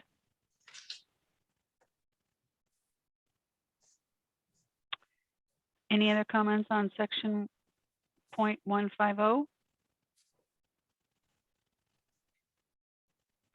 Okay, 1.60 or 0.160, excuse me. I think the word delivery should be mail posting, shouldn't it? We can't certify when things are delivered, but we can know when they were posted. The question. Does this go back to the receipt requested and or Yeah, meeting or handing it to the person? yeah, something. And then the second to the last sentence that reads, any such private contractor hired to perform, I think there should be something there like said measures shall provide proof of coverage, blah, blah, blah. Perform something. I think there's what they're removing or what they're doing in this subsection should be restated here. And that's all my comments.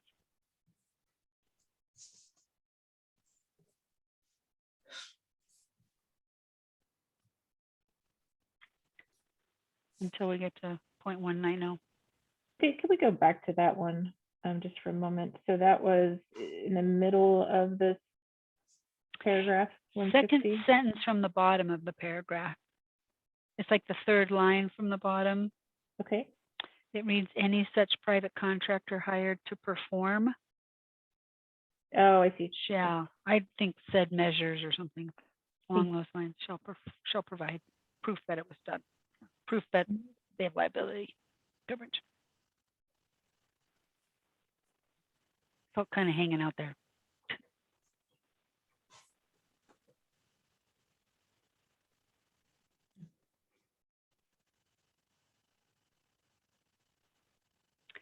And my only other comment is on 0.190. First sentence, nothing contained in this chapter shall prevent the maintenance of a suit by the city against any person. That's just worded kind of differently, I think. Maintenance of a suit by the city, just unusual way to say it, but that's all I have on that.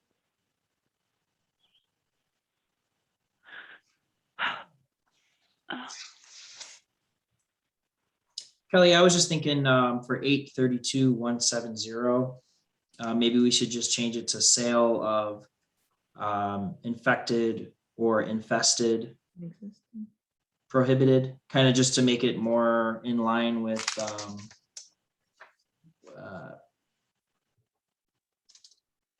the section 832.110, disease or infested trees. And maybe we move that section, to right after, or combine it with 832.110. Is the specificity of the elms, the cova, or planera important? I think it's too specific. I think it should be, in my opinion, it would be better to be more broad. So as new pests and diseases enter our area, we don't want to exclude them. Dutch elm disease was more of a problem in the 80s really than now. So, but there's other problems we have now, like, Phytophthora ramorum, and there's the Western ash bark beetle and things like that that were not a problem in the past and are now. And there may be new ones in the future.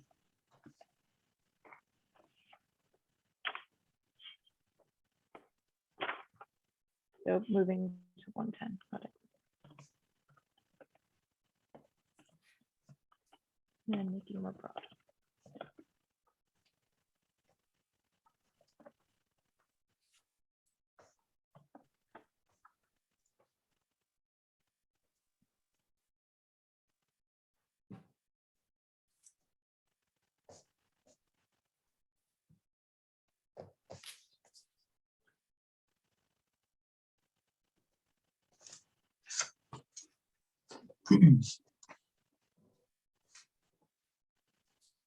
Okay, does anyone have any other comments on Title 8 before we move on?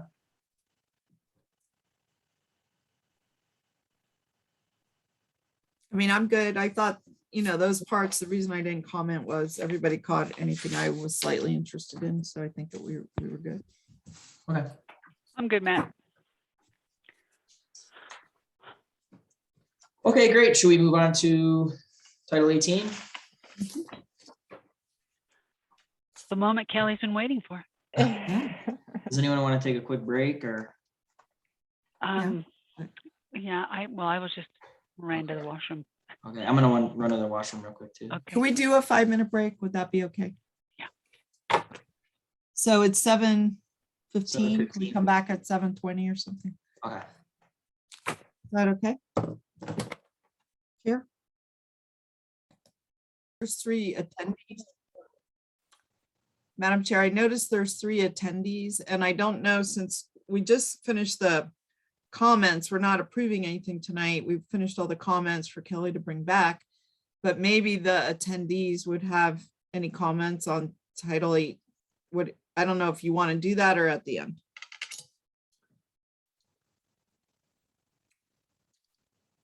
And you're still on mute.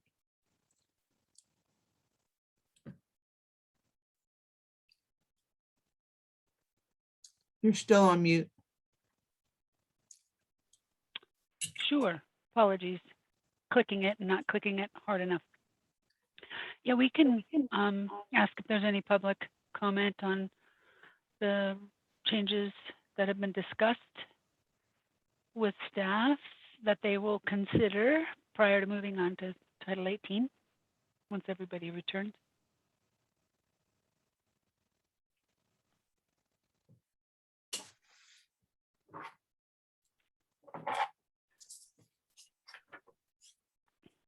Which everybody should be returned. It's 7:21.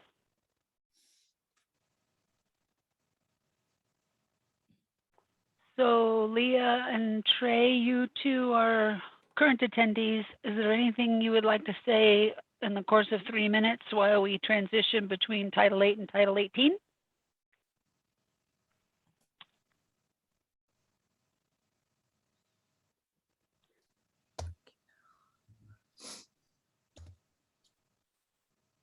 No, Madam Chair, this is Trey. All my comments were delivered at the beginning. Thank you. Thank you. Okay.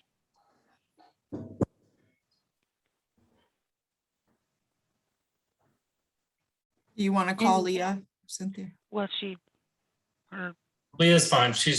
We're both watching together. We're good. Thank you. Oh, okay. okay. I All know. right. Thank you. And there was Okay. one other person 1 minute ago, but I didn't. Yeah. I wasn't No, they left. Okay, Kelly, we're going to turn it over to you. Thank you, Madam Chair. So what I would like to do is actually, I've got a presentation up on the screen. Is that going to be possible for me to share? Go ahead and try. I just stopped sharing. All right, and I'm gonna, because of the time, I'm gonna skip through several of the slides here. So let me get to the right one and then I'll put this up on the screen. Okay.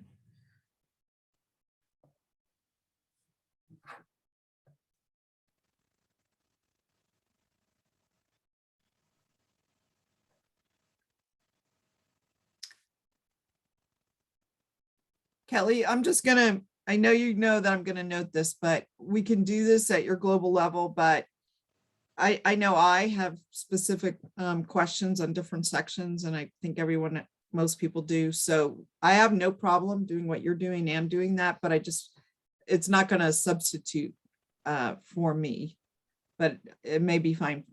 So I just wanted to say that up front. I'm great to hear the presentation, but I have to comment, just like we did on the other one. Sometimes we just don't understand a word or what the concept is that's trying to get across, or the way it's worded.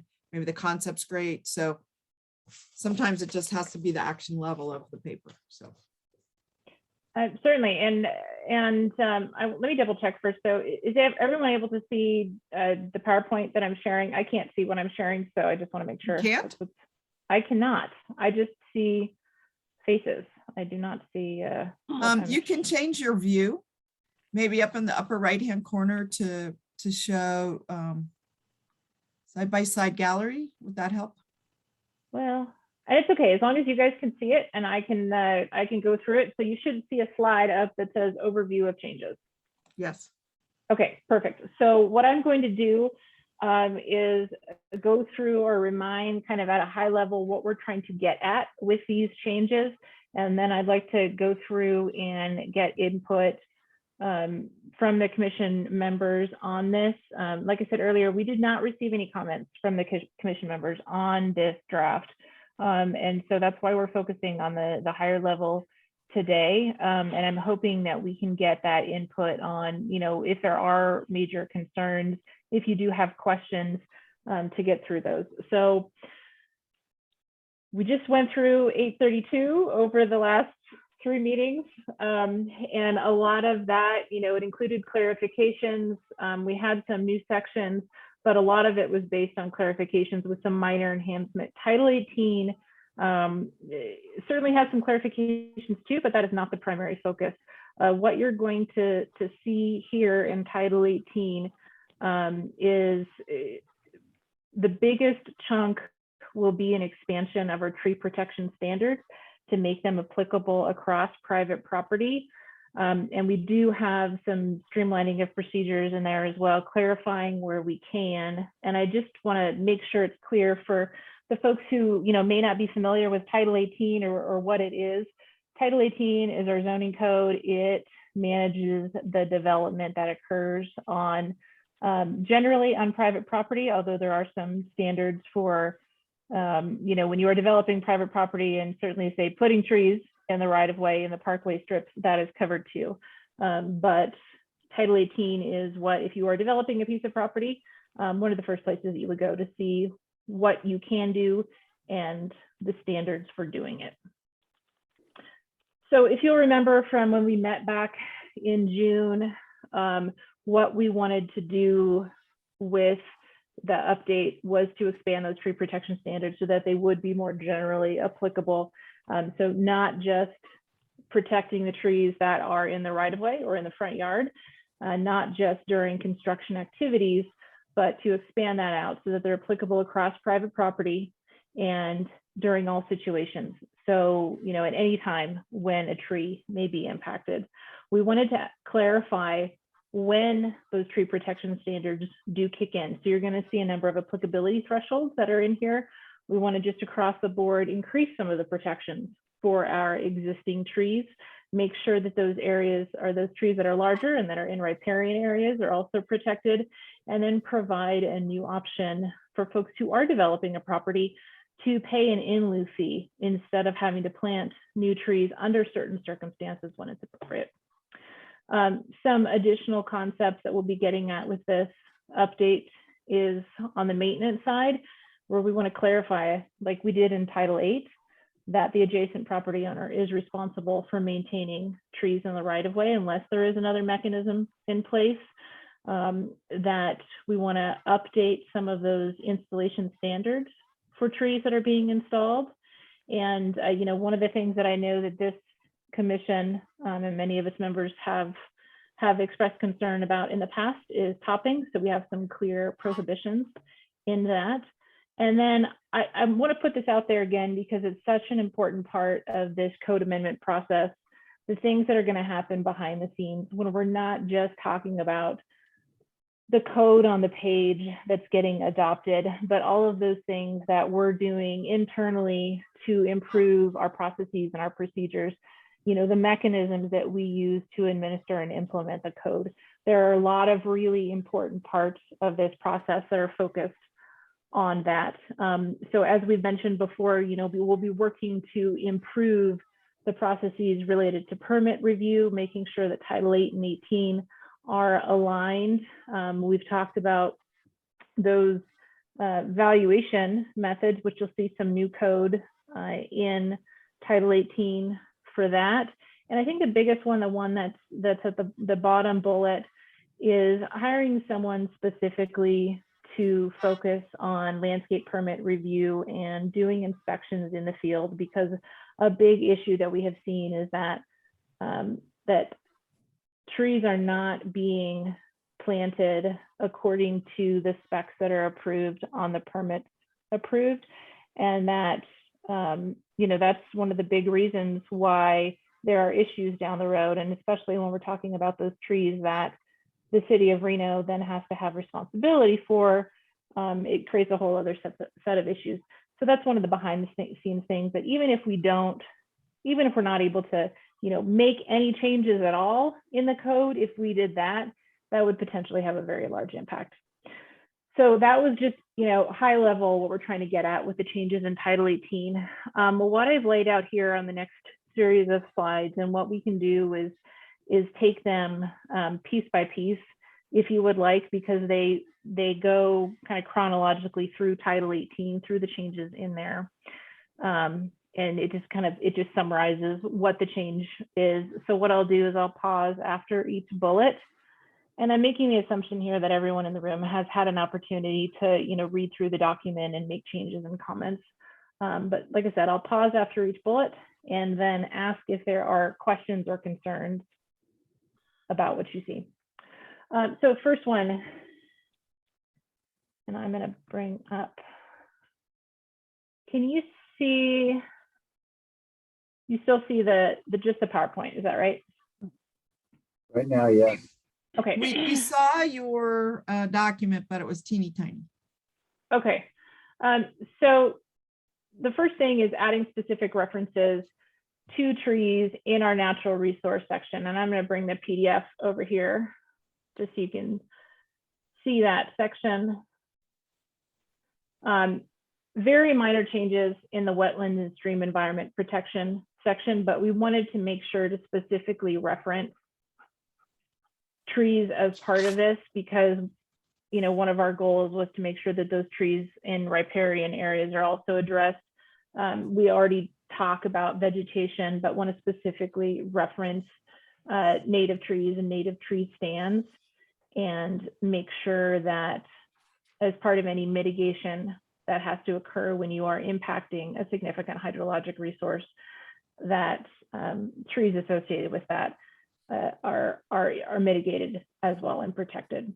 So that particular section, are there any comments or questions from the board?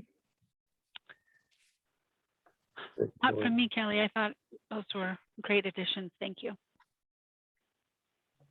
Yeah, and Kelly, can you just increase the size to like 150? Try that.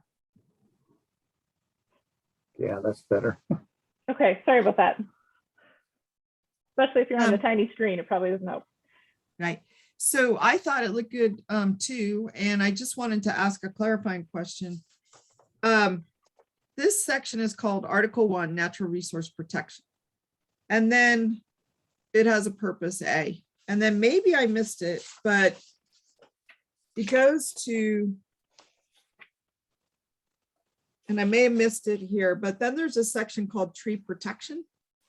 And it has a separate purpose. And I didn't know if that was under 1804. Oh, sorry. Yeah, thank you for the opportunity to clarify on that. So this particular section, Article 1, Natural Resource Protection, that what you see is just an excerpt from this section on wetlands and stream environment protection. So that's, that ends on that third page. And then when we get to this next one, on 1804-105, that is in the same article, but it is not under the wetland and stream environment. So what we've got kind of like four major sections in Title 18 that are being updated. One is the section that you just saw on natural resources. Second is the tree protection standards, which are up on the screen now. Third is the landscaping installation standards, and then fourth is our definitions. And we were trying to just pull out those sections that are being modified so you didn't have to see the full 700 pages or so of the zoning code. I just wanted to make sure that this was, the title for this section was 1804-105 tree protection. And This one is- otherwise, yes. if it was under this section called natural resources protection, Article 1, that's what I didn't know because I didn't pull the whole code. It is, yes, it is. So- Correct. So what I was wondering is, this is where it was just a little bit unclear. Should this section reference tree protection generally, like it preserve natural habitat areas? But should we also have a statement 6 that would say increase tree canopy? Like this is the overarching, this is the umbrella over the whole natural resource protection, and 105 is a subset of it. Sorry, I turned on my screen, sorry. 105 is a subset of it, and so I didn't know if the overarching, or is that just 103? And then it's just fine to be by itself. That's what I think. Yes, yes. So Okay. I apologize. I understand that's confusing. I totally get what you're getting at. Yes. So section 101 and 102, you don't see because we weren't making any changes in there. Right. Okay. Well, I'm fine with that as long as those 101 and 102, that's fine. It's great. Thank you. I have a question, Kelly, and Matt, this might be a bigger question than this scope. But in this section, I'm looking at G1 under the section that we were just looking at, Kelly's like 3 pages down. It says, this includes mitigation of impacts to significant native trees, native tree stands, and other vegetation associated with the resources. And above it says protect native trees and native tree habitat. This seems at odds for the fact that native trees to me means cottonwoods, and cottonwoods are a restricted species according to like the city rules. So how are we protecting something that we are restricting the use of? If that makes sense. And I think that's partially why Councilmember Dewar brought that up, is that and why I'd like to move that from a prohibited species to a restricted species. So cottonwood would be not appropriate for a parkway, but it is appropriate for a the river riparian area or in a park or something like that. So Matt, maybe you're going to come up with a better term than restricted. Maybe it'll be a more positive word, like that it's appropriate, riparian appropriate trees, or, something that's more defined of a term rather than. maybe something like opportunistically planted.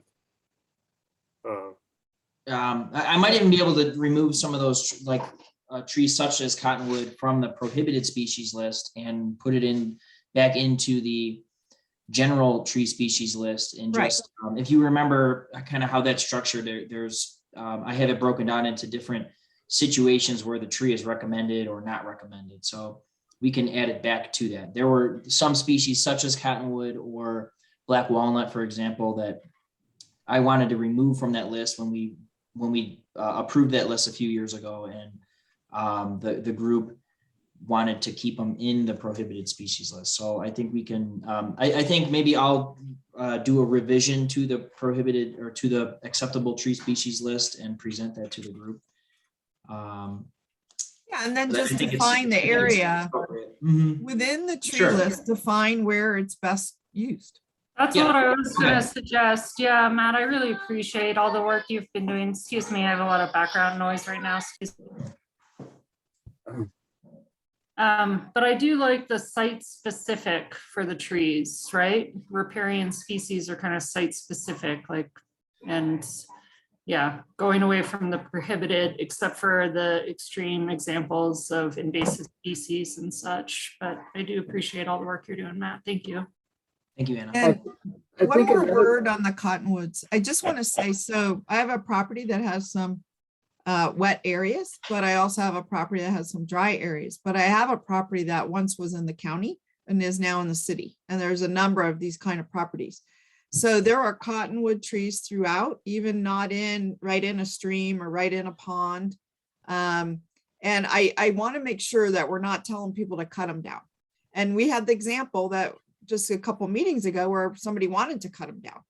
That it was previously planted, it was an older tree. And so I want to make sure when we talk about the area of the tree, I mean, if it's already existing to the point here, it might not be in a riparian area. It just might be a couple 100 feet away from a riparian area, you know? Kelly, how do we, can I just ask, how do we determine, so it says negative impacts to wetland stream improvements, playas, spring-fed riparian or non 404 wetlands shall be mitigated. How do we determine if a part of a property is included in that? Because there could be areas that I would argue is a wetland and other people might argue that it's not. So we do have some maps in the master plan that deal with a lot of those resources. And that's something too that, we've got, I cannot remember the name of the document that has additional details related to mitigation of work in these areas.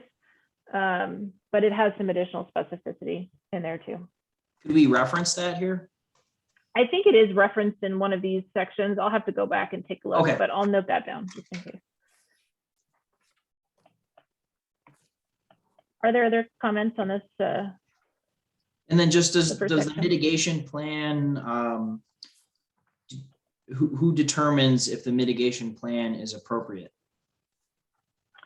So we've got that section in here under approval of plan that it needs to go through the planning team, and that's before, so let's say that's submitted as part of a building permit. That particular plan needs to be reviewed and approved through planning prior to final sign off and issuance of the building permit, grading permit, whatever it is associated with. Could we include urban forester as part of the approval of the plan? It could be, let's see, I don't know if we have, maybe that might be something where it'd be like city of Reno planning manager or designee, because that kind of gets at the fact that we work with a lot of different departments and agencies, right? I'm sure. I'm just saying when there's a tree involved, maybe the urban forester should be involved if there's in that situation. Well, Matt, I don't think it's a maybe. I mean, I think it's a definitely that there are no biologists on the planning staff. In my former life, twice I ran a regulatory agency and we had biologists, and they did analyze wetlands, stream areas, flies, spring-fed riparian areas, 404 wetlands, non-404 wetlands, all of it.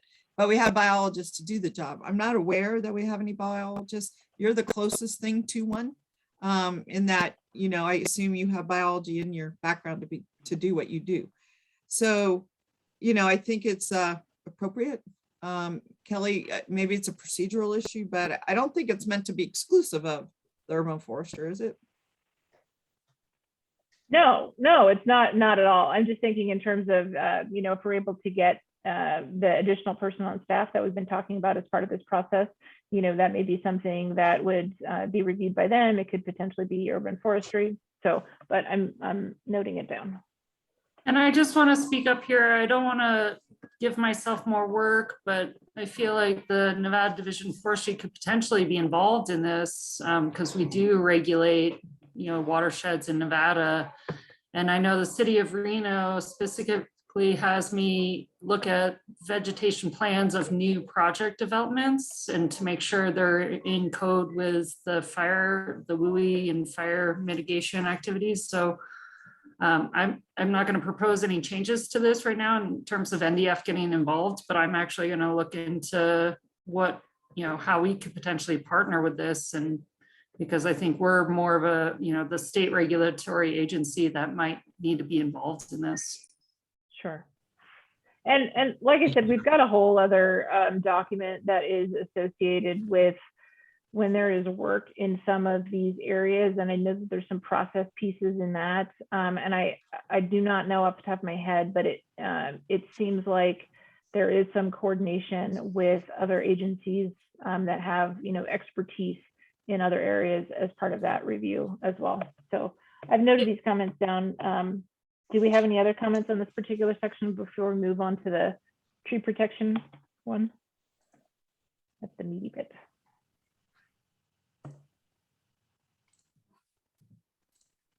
Okay, I am going to scroll down here, but I'm going to pop back over to that PowerPoint for a second. Okay, so what you're going to see in the next set of language, those tree protection standards have been pretty dramatically updated from what is in our current code. So you're going to see, you know, a few whole pages just of red, lots of red lines, lots of additions, kind of changing how things work. That includes an updated purpose section where we really wanted to identify all of the benefits that trees provide to the city, to the community, on a variety of fronts. We wanted to make sure that we were being clear about when those tree protection standards were applicable, and adding in some clarity around private trees versus public trees. And I'm just going to give you the highlights here. When it comes to the private protected trees, those protection standards that we're going to discuss in just a moment would be applicable to essentially all non-residential projects, mixed use projects, multifamily projects, and then when it comes to single family development, to open space in those areas.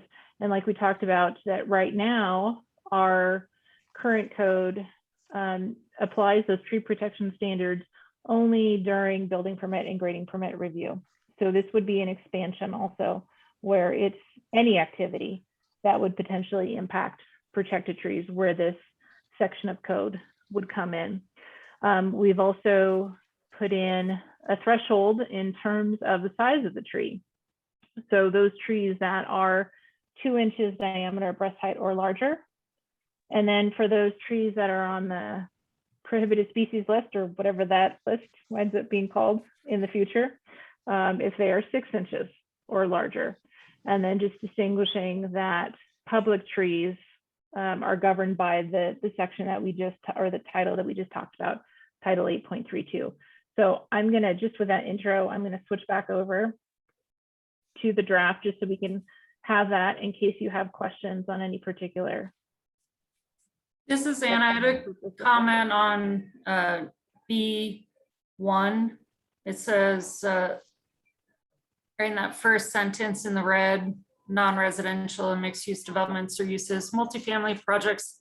And then what I'm just wondering about the language in common open spaces, areas of single-family developments. I don't know if that's been defined.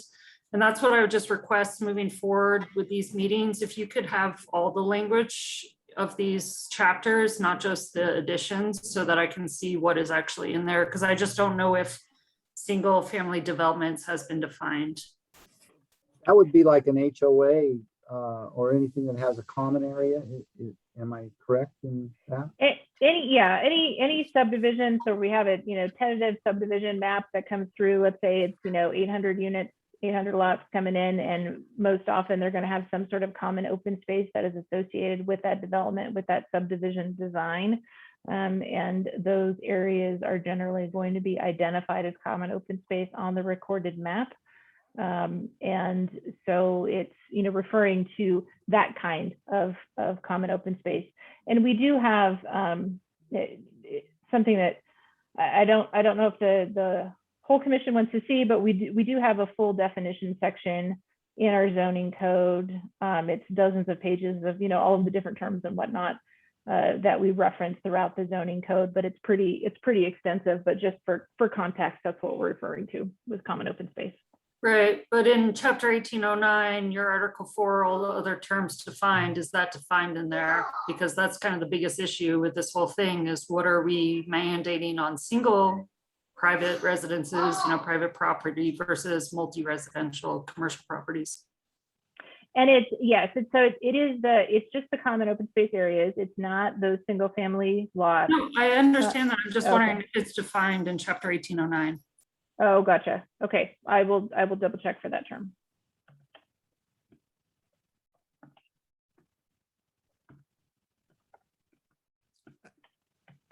I have some comments if I don't know if anyone else. I do. Councilman Dewar, I have a weekly Go call at 8 o'clock, remember. I have to leave in 11 minutes, which I apologize, but that's the way the schedule is. I just want to say on purpose, I have some text changes, Kelly, but I have two sort of bigger overarching questions. And you just said it a moment ago when you referred to the bullet on your slide. When I read this purpose, which it's well done, but what I don't see in there is how do we protect the trees after the activity is concluded? So in your description, you were talking about we're writing this ordinance and this language has been amended because we want to take further steps to protect existing trees or trees while activity is going on. And what I'm seeing when I read this, the whole flavor of it, it's lacking that, or what's missing, not lacking, what's missing is this general discussion that, you know, we have applicability that this thing applies to the trees that were planted in accordance with the building permit, and they're subject to those requirements to maintain them in good health and proper maintenance and care and water and feeding to promote tree canopies and tree height. And I'm not saying that needs to be the language, but what I'm saying is the overarching theme, I believe, at least I'm speaking for myself, and I don't know that my fellow commissioners would think otherwise.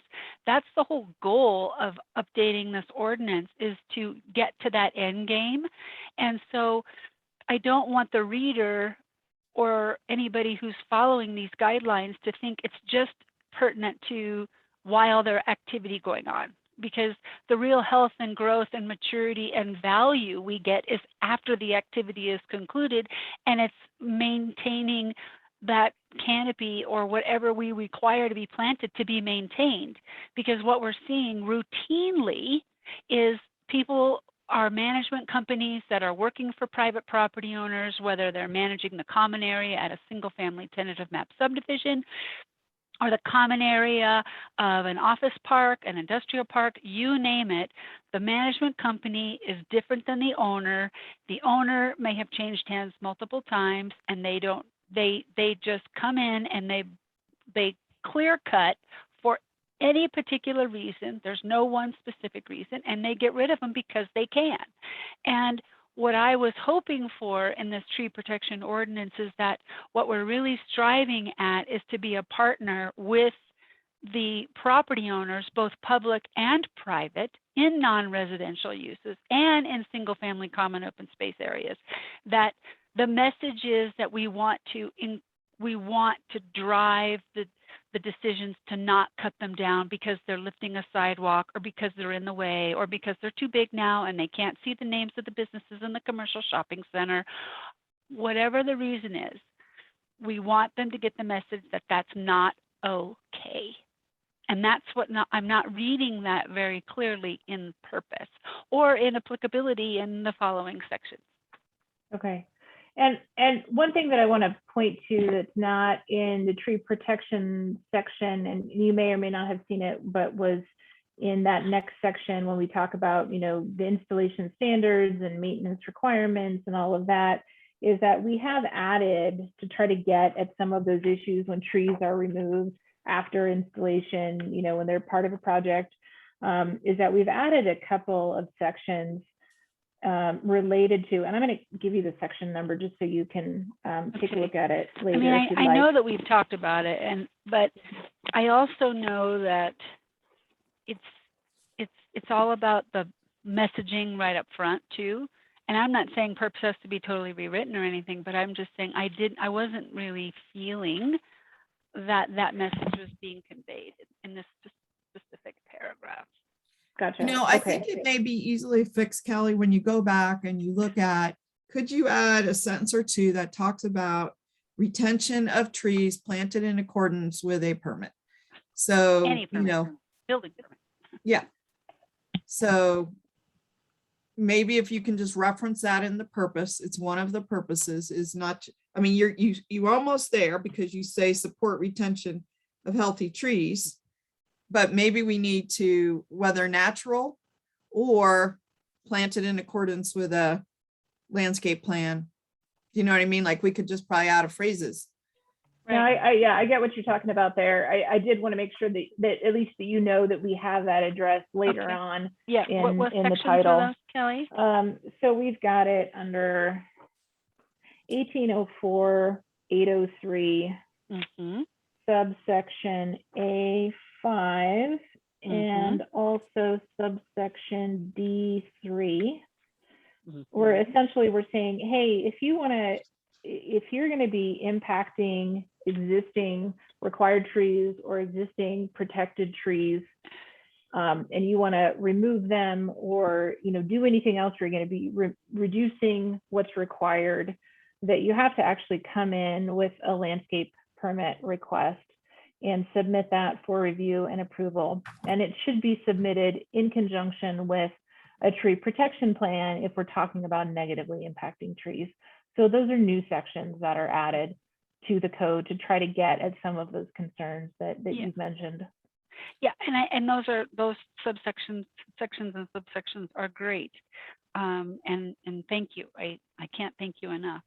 I just think that this specific A could use a couple of words here and there, aside from a couple of little things that I'm going to talk about specifically, but just to make it really clear to, because this specific section is now, like you said, it's really going a lot further than it ever has been. And despite, everybody's good intentions when it comes to commercial, industrial, and, non-residential construction and the installation of landscaping, there is this general sentiment amongst a lot of folks, and certainly amongst the folks that are being paid to remove these species, that, once they get to a certain size, they become a nuisance, and therefore we need to get rid of them because they are problematic. And I just think that it's, not the direction that we want to be going. I'm going to be a process person here for a minute. Cynthia's announced, our chair's announced that she has to leave in 5 minutes. And we have to wrap up there. I have a lot of comments on the next 3 pages. And I don't want to really do it without our chair. We've covered a lot. I mean, what is the group's interest in continuing to a certain time or setting our next meeting, or how do you want to proceed? Cynthia as the chair and Kelly and Matt. We've talked about this a little bit, Matt, Jamie, and I, also thinking that perhaps we would not be able to get through all of Title 18 this evening. And so because of that, what we would like to do is the Urban Forestry Commission has its next meeting scheduled on November 18th. November 18th is going to be our drop dead date in terms of getting comments.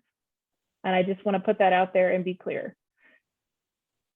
What we would like to do, we had requested, comments back from all of the members by last week and did not receive any. It is critically important in order for us to be able to move through this efficiently at getting those comments from the team in advance so that we can compile all of those comments from each of the members, identify the themes and concerns, and then we can much more quickly, I think, move through the article, move through the different sections and have, I think, a faster conversation, get at those issues. I'm sure there's common themes between many of you on, where there might be areas of concern. So what we are going to ask is we'll give you a new deadline for getting those comments to us. November 3rd, that's 2 weeks from this evening.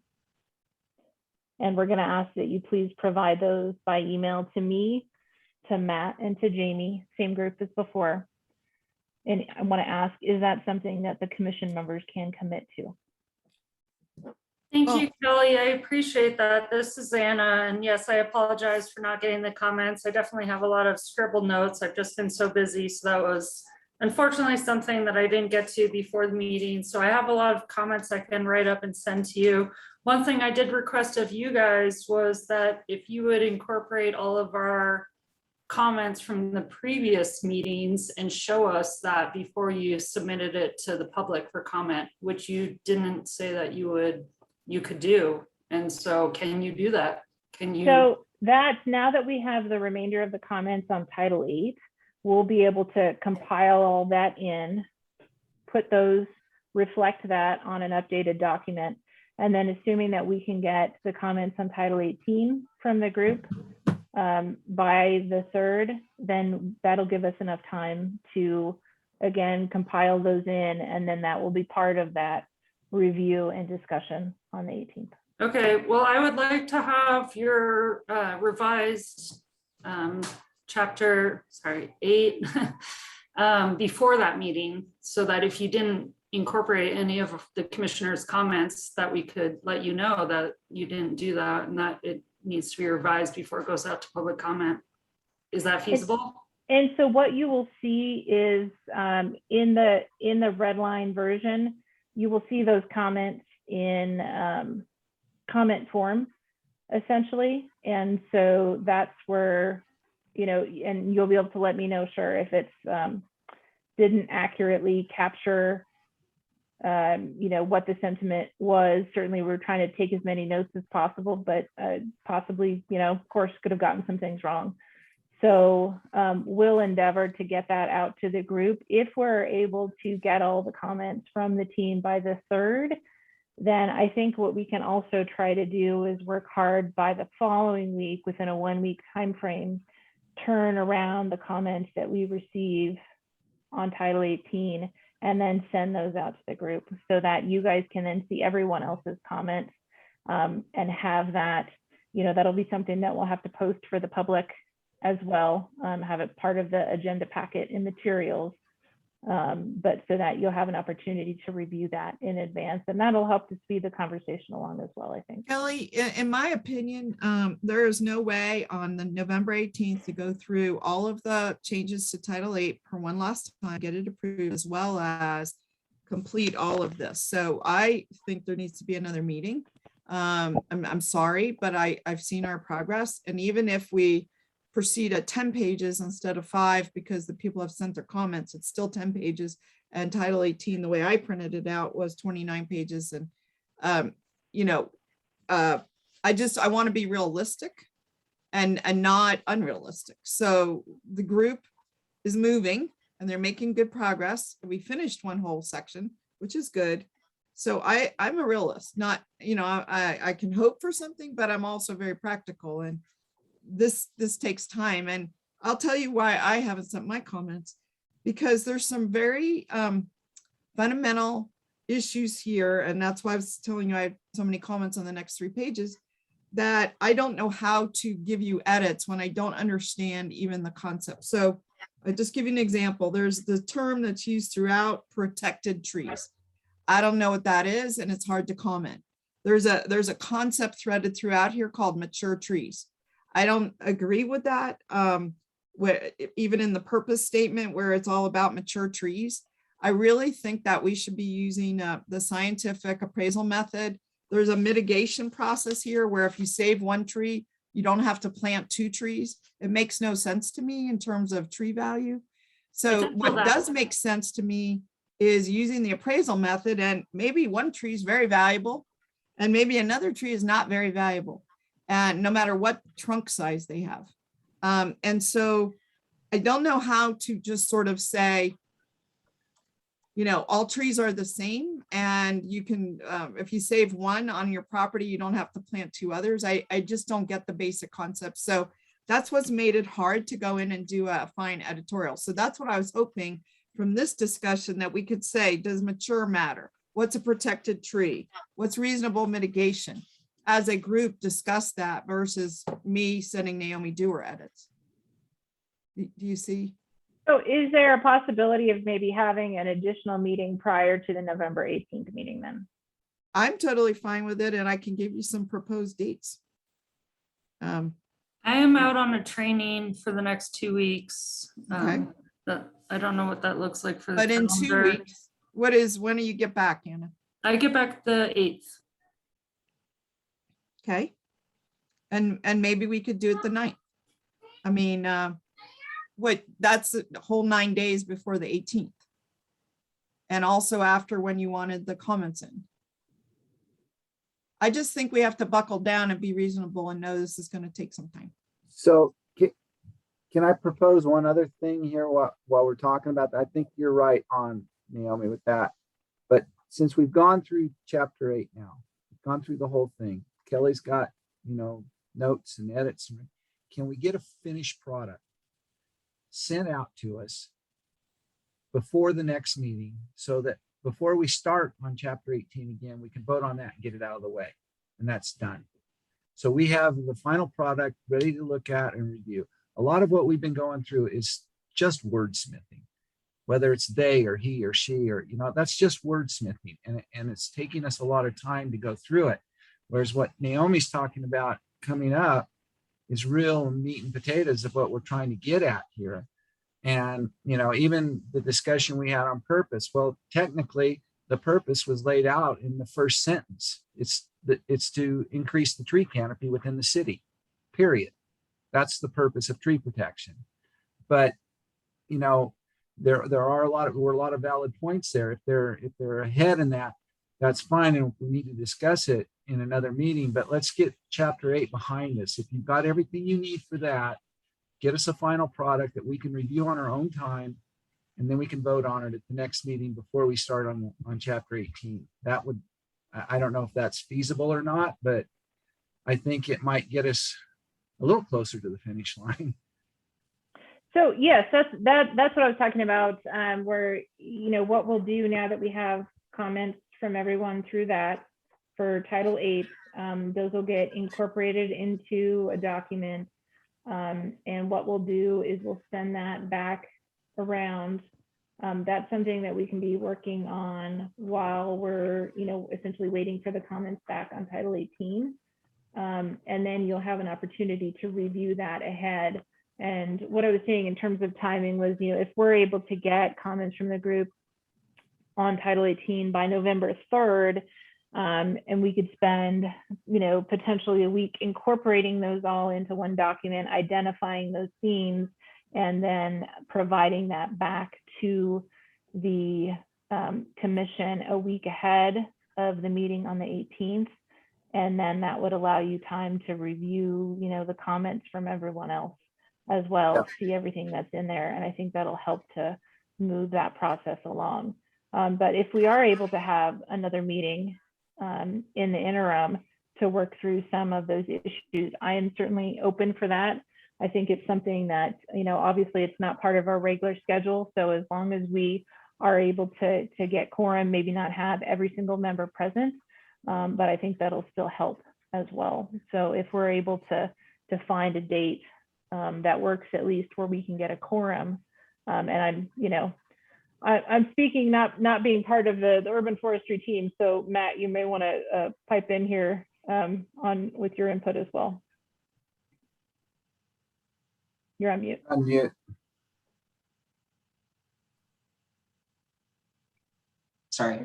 I was just bringing up my calendar as well, because I think I agree with you there, Kelly, that I'm also okay with having another meeting in the interim to cover some of that progress here before. Well, maybe Aaron could send out a doodle poll for November 9th as one idea. That's like the soonest Anna can be back. The last time we set an interim meeting was a date Anna and several others could not attend, and we knew ahead, and we were dependent on every single person showing up. So this time I would hope that we would have 6 people that could be there, in case somebody gets sick or has a family emergency, we still can get a quorum. So, could do that, Aaron, and could give you some dates. You could start with the chair and vice chair and check their calendar and then send out the doodle poll for, or Karina, whoever, you just turned on your screen. So maybe that's something you can help with.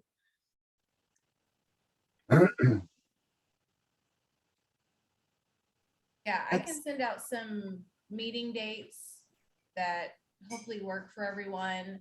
and then give everyone, what do you think, like 3 or 4 options? Yeah, I'm gonna check in with myself, Anna, and Cynthia to give you some starting dates Sure. that I know will work for all of us to help you save some time. Okay. So I'm gonna do that tomorrow, check Okay. with them. Perfect, that works. Okay, or I might call you tonight, Anna, actually right after. Sounds good. I can check. I've my already sent something to Cynthia, and I'll send her some other dates, and Anna and I, and then let's see what works for the majority of the group, you know, because I think it's really important to have as many people here as possible. I know when people schedule meetings that I can't attend, I feel kind of left out and not important. And I don't want anybody to feel that way. And certainly as part of the, sending comments, like if we wind up on a date where not everyone is able to attend, if we have some of those comments and questions ahead of time, we can at least still, the group or the majority of the group can still consider whatever those concerns are, and they probably would be shared by others too. So I think that having that sent out will be a powerful tool for everyone to, launch that conversation. Okay, so sounds like Councilmember Dewar, you'll follow up with Aaron in terms of potential dates. Aaron tomorrow will send out some doodle poll options. Hopefully we'll be able to land on at least one where the majority of the team can be here, and we can have some of those meatier conversations, get into some of those issues, Councilmember Dewar, that you were talking about. Always happy to set up a separate meeting with you as well, if you would like. No, that's okay. Okay. I mean, if you want to, but I'm letting the group know that these are some of the big, I'll tell you right now, and I would love to, as they look at it themselves and get you their comments. I want to know whether the word mature is appropriate. I want to know what a protected tree is. There's a whole schema on different size of trees that gets kind of complicated, about less than 6 inch, greater than 6 inch. I think it could all be addressed with a simple use of the appraisal method instead of trying to figure that all out today, what's important or what's not important. And then I'm really confused about a few of the exemptions, going back a page, where we talk about single family residential tenant maps projects that are subject to discriminatory review process are exempt. Well, I'm mindful of even a comment from Trey Abney earlier today, where he said people should be treated the same, and I agree. So I'm not sure in these exemptions, the Reno Fire Department, if they just decide to cut down some trees, that's an exemption. I mean, they would like to cut down all the trees within 30 feet of a house. I mean, that's defensible space, but there just has to be a balance. So I'm not sure it's appropriate just to leave it to them. I think them in conjunction with the urban forester is totally fine with me, but them by themselves, it's just not their expertise. They want to get fuel away from structures. Totally get it, totally agree. But there's a balancing. So those are some of the big things that are just sharing with everyone in this public space that I'm concerned about. And I hope I mentioned again, this mitigation concept of if you save a tree, you don't have to plant 2 others. I don't really get that. If that's a worthwhile tree to save and it's worth a lot, okay. But, we should at least just talk about it, So, and there's a lot about mitigation in here. So those are just for the group. Those are some of my big picture topics. I agree, Nan. Thank you. We do have a lot to discuss. And so, yeah, if we can squeeze in another meeting before the next meeting, I think it's very fruitful. So, and I don't know, did Cynthia leave? So am I now? Yeah, you're the chair. You're the vice chair. I meant to tell you. She sent a note in the chat saying she had to jump off for her 8 o'clock. So yeah, I think I would like to end the meeting unless anyone has anything that pressing that they need to talk about, but You have to do a final public comment, but is there anyone else that has to comment from public? Okay. I don't see them raising their And hand. then Aaron, when is our next meeting? Can you tell us that, please? Yeah, our next meeting is scheduled for Thursday, November the 18th. But if we're going to do a special meeting, then I'm going to send out a doodle poll tomorrow after I hear from Councilmember Dewar. Okay, I appreciate that. And I hope that all the council members can participate in that poll to see if we can all hold a more frequent meeting so that we can work through this, because it is very important. So is there anything else that anyone would like to talk about tonight? If I could just say that, Kelly and I heard the comments from, from our public comment from Trey. So we will definitely discuss that internally and see how we can make sure that we address those comments. And I just want to thank everyone here for your time. And I know it can be painful to go through code language, but I appreciate your dedication and going through all that and providing comments. Very much appreciated. We'll wind up with a better product at the end because of it. Yeah, thank you, Kelly and Matt. We don't ever want to be aggressive or, put down your ideas. We're just all very passionate. And so I hope you understand that we're all coming from a good place and we all appreciate the work that you're doing. And so we just want to keep moving forward in the way we know there's timelines that you guys have set, but we need to make sure that everyone's voices are heard. And yeah, we move through at a good pace. So thank you. And we look forward to the next meeting, everyone. Oh, Matt has his hand raised, I think. Rosina? Sorry, Matt, go ahead. Not a problem. I just wanted to make a real quick comment, just to stress how important it is that everyone gets back to the staff with whether or not they can show up to the meeting or attend virtually. There's a lot of stress that goes on in our division, waiting and responding or trying to get responses from the commissioners on whether or not they're going to attend. So it's very important. Just a real quick email back, yes or no, as soon as we send out that the meeting request. So. Right. And I want to second that with Matt. I mean, there was consideration of canceling this meeting because the staff 24 hours ago had not heard from virtually any commissioners that they would be in attendance. And they were prepared to cancel the meeting. And I wrote an email begging them to not cancel the meeting. I had confidence that the commissioners were going to show up, but they didn't know. And there a lot goes into prepping for these meetings. So you sent out, Aaron, really nicely a calendar appointment, like for the 18th. And a lot of people have checked yes. I mean, Bruce Barr's checked yes. Sonia's checked yes. The rest have not, but I mean, that's the simplest way, is to go on the calendar appointment and check yes, you're coming. Thank you for that. Yeah, I will do that. I usually check yes for the first initial appointment, and I didn't know that I needed to do it for every single one. And usually I respond to Aaron via email, but yeah, I will make sure I'll do the multiple check-ins. Thank you for that. It's just a simple way a different way to communicate. Right, and then they'll move forward with confidence. And then if you can't, of course, just make sure you send a little note. Sorry, I'm sick or whatever, emergency, family emergency, whatever. Right.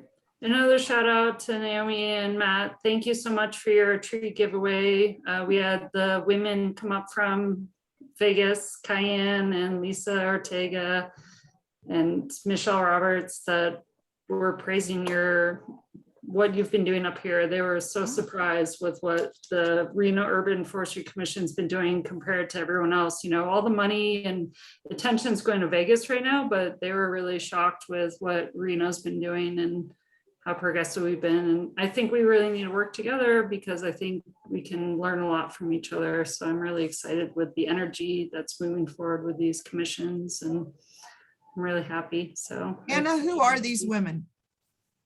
Lisa Ortega.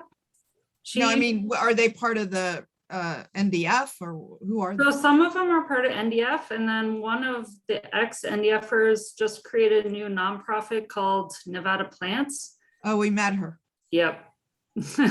All about the urban heat islands and, helping climate change and all that. I think they attended Matt and my session. So yeah, they actually said they learned a lot from you, and they actually stole your business plan. So we need to work together, and power in numbers, so it's really wonderful. So I'm. Lisa was asking if you could share your presentation with her. Yes, I'm gonna do that. Okay. All right. Does anyone have anything else to say before I conclude the meeting? Just thank you. All right, thank you all. You all have a Bye. good evening. Bye. Bye.